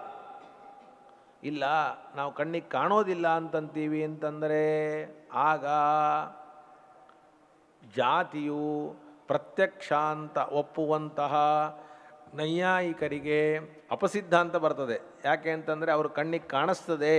ಏನ ಇಂದ್ರಿಯೇಣ ಯದ್ವ್ಯಕ್ತಿ ಗೃಹ್ಯತೆ ತೇನ ಇಂದ್ರಿಯೇಣ ತನ್ನಿಷ್ಠ ಜಾತಿರಪಿ ಗೃಹ್ಯತೆ ಅಂತ ಅವರ ನಿಯಮ. ಆ ನಿಯಮಕ್ಕೆ ವಿರೋಧ ಬರ್ತದೆ. ಮತ್ತು ಕಣ್ಣಿಗೆ ಕಾಣದ ಒಂದು ಬಗೆಯ ಜಾತಿ ಇದೆ ಅಂತ ಒಪ್ಪಿದರೆ ಅದನ್ನೇ ನಾವು ಶಕ್ತಿ ಅಂತ ಕರಿಬಹುದು. ಆದ್ಯೆ ದಹನ ದರ್ಶನೆ ಸ್ಫೋಟ ಜನನ ಶಕ್ತಿ ಜಿಜ್ಞಾಸಾ ನ ಸ್ಯಾತ್ ನ ದ್ವಿತೀಯ ಅಪಸಿದ್ಧಾಂತಾಪಾತಾತ್ ತಥಾ ಅಭ್ಯುಪಗಮೇವ. ನೀವು ಒಂದು ಶಕ್ತಿಯನ್ನು ಒಪ್ಪಿದರೆ, ಒಂದು ಏನನ್ನೋ ಒಪ್ಪಿದರೆ, ಸೈವ ಶಕ್ತಿ ಅಸ್ಮಾಕಂ. ಇದಾದ ಮೇಲೆ ಇನ್ನೊಂದಿದೆ, ಏನದು? ಕಿಂಚ ಮೃತ್ತಂತ್ವಾದಿ ಸ್ವರೂಪಂ ಪ್ರತ್ಯಕ್ಷಾದಿ ಸಿದ್ಧಂ ತಸ್ಯ ಘಟಾದಿ ಕಾರಣತ್ವಂತು ಅನ್ವಯ ವ್ಯತಿರೇಕ ಸಮಧಿಗಮ್ಯಂ. ನಾವು ಯಾವ ಕಾರಣಕ್ಕೂ ಕೂಡ ಆ ಶಕ್ತಿಯನ್ನು ಪ್ರತ್ಯಕ್ಷ ಅನ್ನಲಿಕ್ಕೆ ಬರೋದಿಲ್ಲ. ಯಾಕೆ ಅಂದರೆ, ನಿಮಗೆ ಉದಾಹರಣೆಯನ್ನು ಕೊಡ್ತೇನೆ. ಏನು ಉದಾಹರಣೆಯನ್ನು ಕೊಡ್ತೇನೆ ಅಂತಂದರೆ, ಮಣ್ಣಿದೆ, ತಂತು ಇದೆ. ಮಣ್ಣಿನಿಂದ ಏನಾಗತ್ತೆ ಅಂದರೆ, ಘಟ ಹುಟ್ಟಿಸುವ ಶಕ್ತಿ ಮಣ್ಣಿನಲ್ಲಿದೆ, ಪಟವನ್ನು ಹುಟ್ಟಿಸುವ ಶಕ್ತಿ ತಂತುವಿನಲ್ಲಿದೆ. ಹೌದಾ? ಹಾಗಾದರೆ ಈ ಶಕ್ತಿ ಇದೆ ಅನ್ನೋದು ನಮಗೆ ಮಣ್ಣು ಕಾಣಿಸ್ತದೆ ಹೊರತಾಗಿ ಆ ಶಕ್ತಿ ಕಾಣೋದಿಲ್ಲ. ತಂತು ಕಣ್ಣಿಗೆ ಕಾಣಿಸ್ತದೆ ಹೊರತಾಗಿ ಆ ಶಕ್ತಿ ಕಾಣೋದಿಲ್ಲ. ಹಾಗಾದರೆ ಮಣ್ಣಿನಲ್ಲಿ ಘಟ ಹುಟ್ಟಿಸುವ ಶಕ್ತಿ ಇದೆ ಅಂತ ನಮಗೆ ಗೊತ್ತ ಹೆಂಗಾಯಿತು? ಆಗತ್ತೆ ಅಂದರೆ ಅನ್ವಯ ವ್ಯತಿರೇಕ ಅಂತ. ಇದು ನಿಮಗೆ ಗೊತ್ತಿದೆ. ಮೃತ್ಸತ್ವೇ ಘಟಸತ್ವಂ ಮೃದಭಾವೇ ಘಟಾಭಾವ ತಂತುಸತ್ವೇ ಪಟಸತ್ವಂ ತಂತ್ವಭಾವೇ ಪಟಾಭಾವ ಎನ್ನುವುದಾಗಿ ಅನ್ವಯ ವ್ಯತಿರೇಕಗಳು ಇವೆ. ಅನ್ವಯ ವ್ಯತಿರೇಕಗಳು ಇದ್ದದ್ದರಿಂದ ನಾವೇನು ಮಾಡ್ತಾ ಇದ್ದೇವೆ?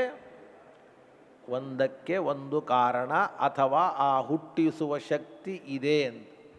ಹಾಗಾದರೆ ಹುಟ್ಟಿಸುವ ಶಕ್ತಿಯನ್ನು ನಾವು ಕಣ್ಣಿನಿಂದ ತಿಳಿದುವೋ ಅನ್ವಯ ವ್ಯತಿರೇಕದಿಂದ ತಿಳಿದುವೋ? ಆದ್ದರಿಂದ ಎರಡೂ ಕೂಡ ಒಂದೇ ಆಗಲಿಕ್ಕೆ ಸಾಧ್ಯವೇ ಇಲ್ಲ.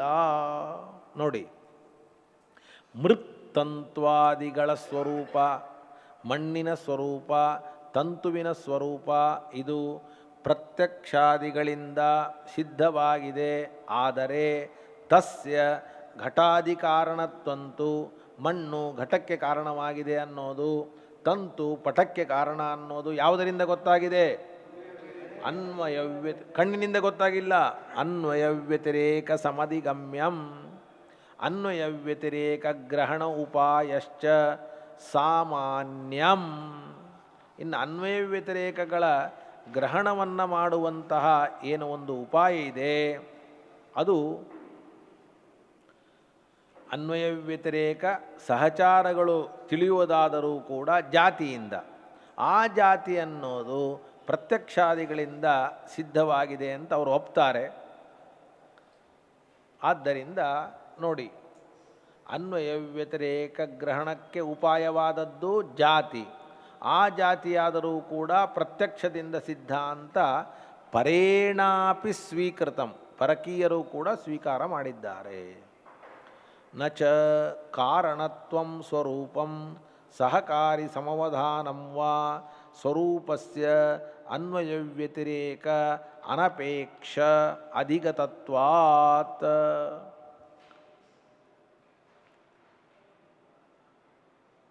ಈ ಕಾರಣತ್ವ ಅಂತೇನಿದೆಯಲ್ಲ, ಈ ಕಾರಣತ್ವ ಅನ್ನುವುದು ಇದನ್ನು ಆ ವಸ್ತುವಿನ ಸ್ವರೂಪ ಅಂತ ಹೇಳಲಿಕ್ಕಾಗಲ್ಲ.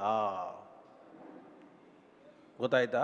ಕಾರಣತ್ವ ಅನ್ನೋದು ಏನಂತ ಹೇಳಲಿಕ್ಕಾಗೋದಿಲ್ಲ, ವಸ್ತುವಿನ ಸ್ವರೂಪ ಅಂತ ಹೇಳಲಿಕ್ಕೆ ಆಗೋದಿಲ್ಲ. ಅಥವಾ ಸಹಕಾರಿ ಸಮವಧಾನವೇ ಕಾರಣತ್ವ ಅಂತೂ ಕೂಡ ಹೇಳಲಿಕ್ಕಾಗೋದಿಲ್ಲ. ಯಾಕೆ ಅಂದರೆ ಸ್ವರೂಪಗ್ರಹಣ ನಮ್ಮ ಪ್ರತ್ಯಕ್ಷದಿಂದ ಆಗಿಬಿಡ್ತದೆ, ಕಾರಣತ್ವ ಗ್ರಹಣ ಅನ್ನೋದು ಅನ್ವಯ ವ್ಯತಿರೇಕಗಳಿಂದ ಆಗ್ತದೆ. ಅದಕ್ಕೆ ಎರಡೂ ಒಂದಲ್ಲ. ಅದರಂತೆ ಕಾರಣಗಳಲ್ಲಿರುವ ಕಾರಣತ್ವ ವಸ್ತು ಸ್ವರೂಪ ಅಂತ ಹೇಳಲಿಕ್ಕೆ ಸಾಧ್ಯ ಇಲ್ಲ. ಇನ್ನು ಸಹಕಾರಿಯ ಅಪೇಕ್ಷೆ ಅದು ಕಾರಣಕ್ಕೆ ಇರುವುದರಿಂದ ಕಾರಣತ್ವವನ್ನು ಸಹಕಾರಿ ಸಮವಧಾನ ಅಂತ ಹೇಳುವ ಹಾಗೆ ಇಲ್ಲ. ನೋಡಿ, ನಚ ಕಾರಣತ್ವಂ ಸ್ವರೂಪಂ ಸಹಕಾರಿ ಸಮವಧಾನಂ ವಾ, ಕಾರಣತ್ವವನ್ನೇ ಏನನ್ಲಿಕ್ಕೆ ಬರೋದಿಲ್ಲ, ಸ್ವರೂಪ ಅನ್ಲಿಕ್ಕೂ ಬರೋದಿಲ್ಲ, ಸಹಕಾರಿ ಸಮವಧಾನ ಅನ್ಲಿಕ್ಕೂ ಬರೋದಿಲ್ಲ. ಯಾಕೆಂದರೆ ಸ್ವರೂಪಸ್ಯ ಅನ್ವಯ ವ್ಯತಿರೇಕ ಅನಪೇಕ್ಷ ಅಧಿಗತತ್ವ, ಸ್ವರೂಪವನ್ನು ನಾವು ಅನ್ವಯ ವ್ಯತಿರೇಕ ಇಲ್ಲದೇನೆ ತಿಳಿತೀವಿ. ಕಾರಣಸ್ಯೈವ ಸಹಕಾರಿ ಸಮವಧಾನ ಅನ್ವೇಷಣ ತತಃ ಕೊನೆಗೇನಾಯಿತು ಅಂದರೆ ಅತೀಂದ್ರಿಯಮೇವ ಕಿಂಚಿತ ಮೃದಾದೀನಾಂ ಘಟಾಧಿಕಾರಣತ್ವಂ ಅಭ್ಯುಪಗಮನೀಯಂ. ಆದ್ದರಿಂದ ಮಣ್ಣು, ತಂತು ಇವೇ ಮೊದಲಾದವುಗಳಲ್ಲಿರುವ ಘಟಾಧಿಕಾರಣತ್ವವನ್ನು ಅತೀಂದ್ರಿಯವಾದದ್ದು ಅಂತ ಅಂಗೀಕಾರ ಮಾಡಬೇಕು. ಇದನ್ನೇ ಶಕ್ತಿವಾದಿಗಳು ಶಕ್ತಿ ಅಂತ ಅಂಗೀಕಾರವನ್ನು ಮಾಡ್ತಾರೆ. ಆದ್ದರಿಂದ ಬೇರೆಯಾದ ಸ್ವರೂಪ ಸಹಕಾರಿ ಸಮವಧಾನದಿಂದ ಬೇರೆಯಾದ ಶಕ್ತಿಯೇ ಇಲ್ಲ ಅನ್ನುವ ಹಾಗೆ ಇಲ್ಲ. ತದೇವಂ ಶಕ್ತಿರಿತಿ ಶಕ್ತಿವಾದಿಭಿಃ ಅಭ್ಯುಪೇಯೇತ ಇತ್ಯಾಸ್ತಾಂ ಪ್ರಪಂಚಃ. ಇದಕ್ಕಿಂತ ಹೆಚ್ಚು ವಿಸ್ತಾರವನ್ನು ಮಾಡಬಾರದು, ಹೀಗೆ ನಿಮಗೆ ತಲೆ ಕೆಟ್ಟು ಹೋಗಿದೆ ಅಂತ ಅವರ ಅಭಿಪ್ರಾಯ. ಪಾಪ ಅರ್ಥ ಮಾಡ್ಕೊಳ್ಳಿಕ್ಕಾಗಿಲ್ಲ, ಇನ್ನಿದರ ವಿಸ್ತಾರವನ್ನು ಮಾಡಿದರೆ ಗೋವಿಂದ ಅಂತ. ಇಲ್ಲಿಗೆ ಶಕ್ತಿ ಇದೆಯೋ ಇಲ್ಲೋ ಅಂದರೆ ಸ್ವರೂಪವೇ ಶಕ್ತಿಯೋ ಅದಕ್ಕಿಂತ ಬೇರೆಯಾದದ್ದಿದೆಯೋ ಅಂದರೆ ಬೇರೆಯಾದದ್ದಿದೆ ಅಂತ ಸಮರ್ಥನೆಯನ್ನು ಮಾಡಿದರು. ಇದಾದ ಮೇಲೆ ಕ್ರಿಯೆಯ ವಿಷಯದಲ್ಲಿ ಯಾವುದು ಪ್ರಮಾಣ ಅನ್ನೋದರ ಬಗ್ಗೆ ಚರ್ಚೆ. ಮುಂದೆ ಏನು ಚರ್ಚೆ? ಕ್ರಿಯಾ ಅಂತೂ ಒಪ್ಪಬೇಕು ಅಂತಾಯಿತು, ಆ ವಿಷಯದಲ್ಲಿ ಪ್ರಮಾಣ ಯಾವುದು ಅಂತ ಅದನ್ನು ನಾಡಿದ್ದು, ನಾಳೆ ಪ್ರದೋಷ, ನಾಳೆ ಪಾಠ ಬೇಡ, ನಾಡಿದ್ದು ಆ ಕ್ರಿಯೆಯ ವಿಷಯದಲ್ಲಿ ಪ್ರಮಾಣ ಯಾವುದು ಅನ್ನೋದರ ಬಗ್ಗೆ ಚರ್ಚೆ ಮಾಡೋಣ.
take the temperature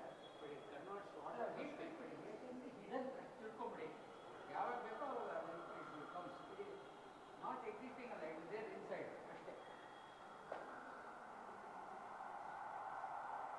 dispute that.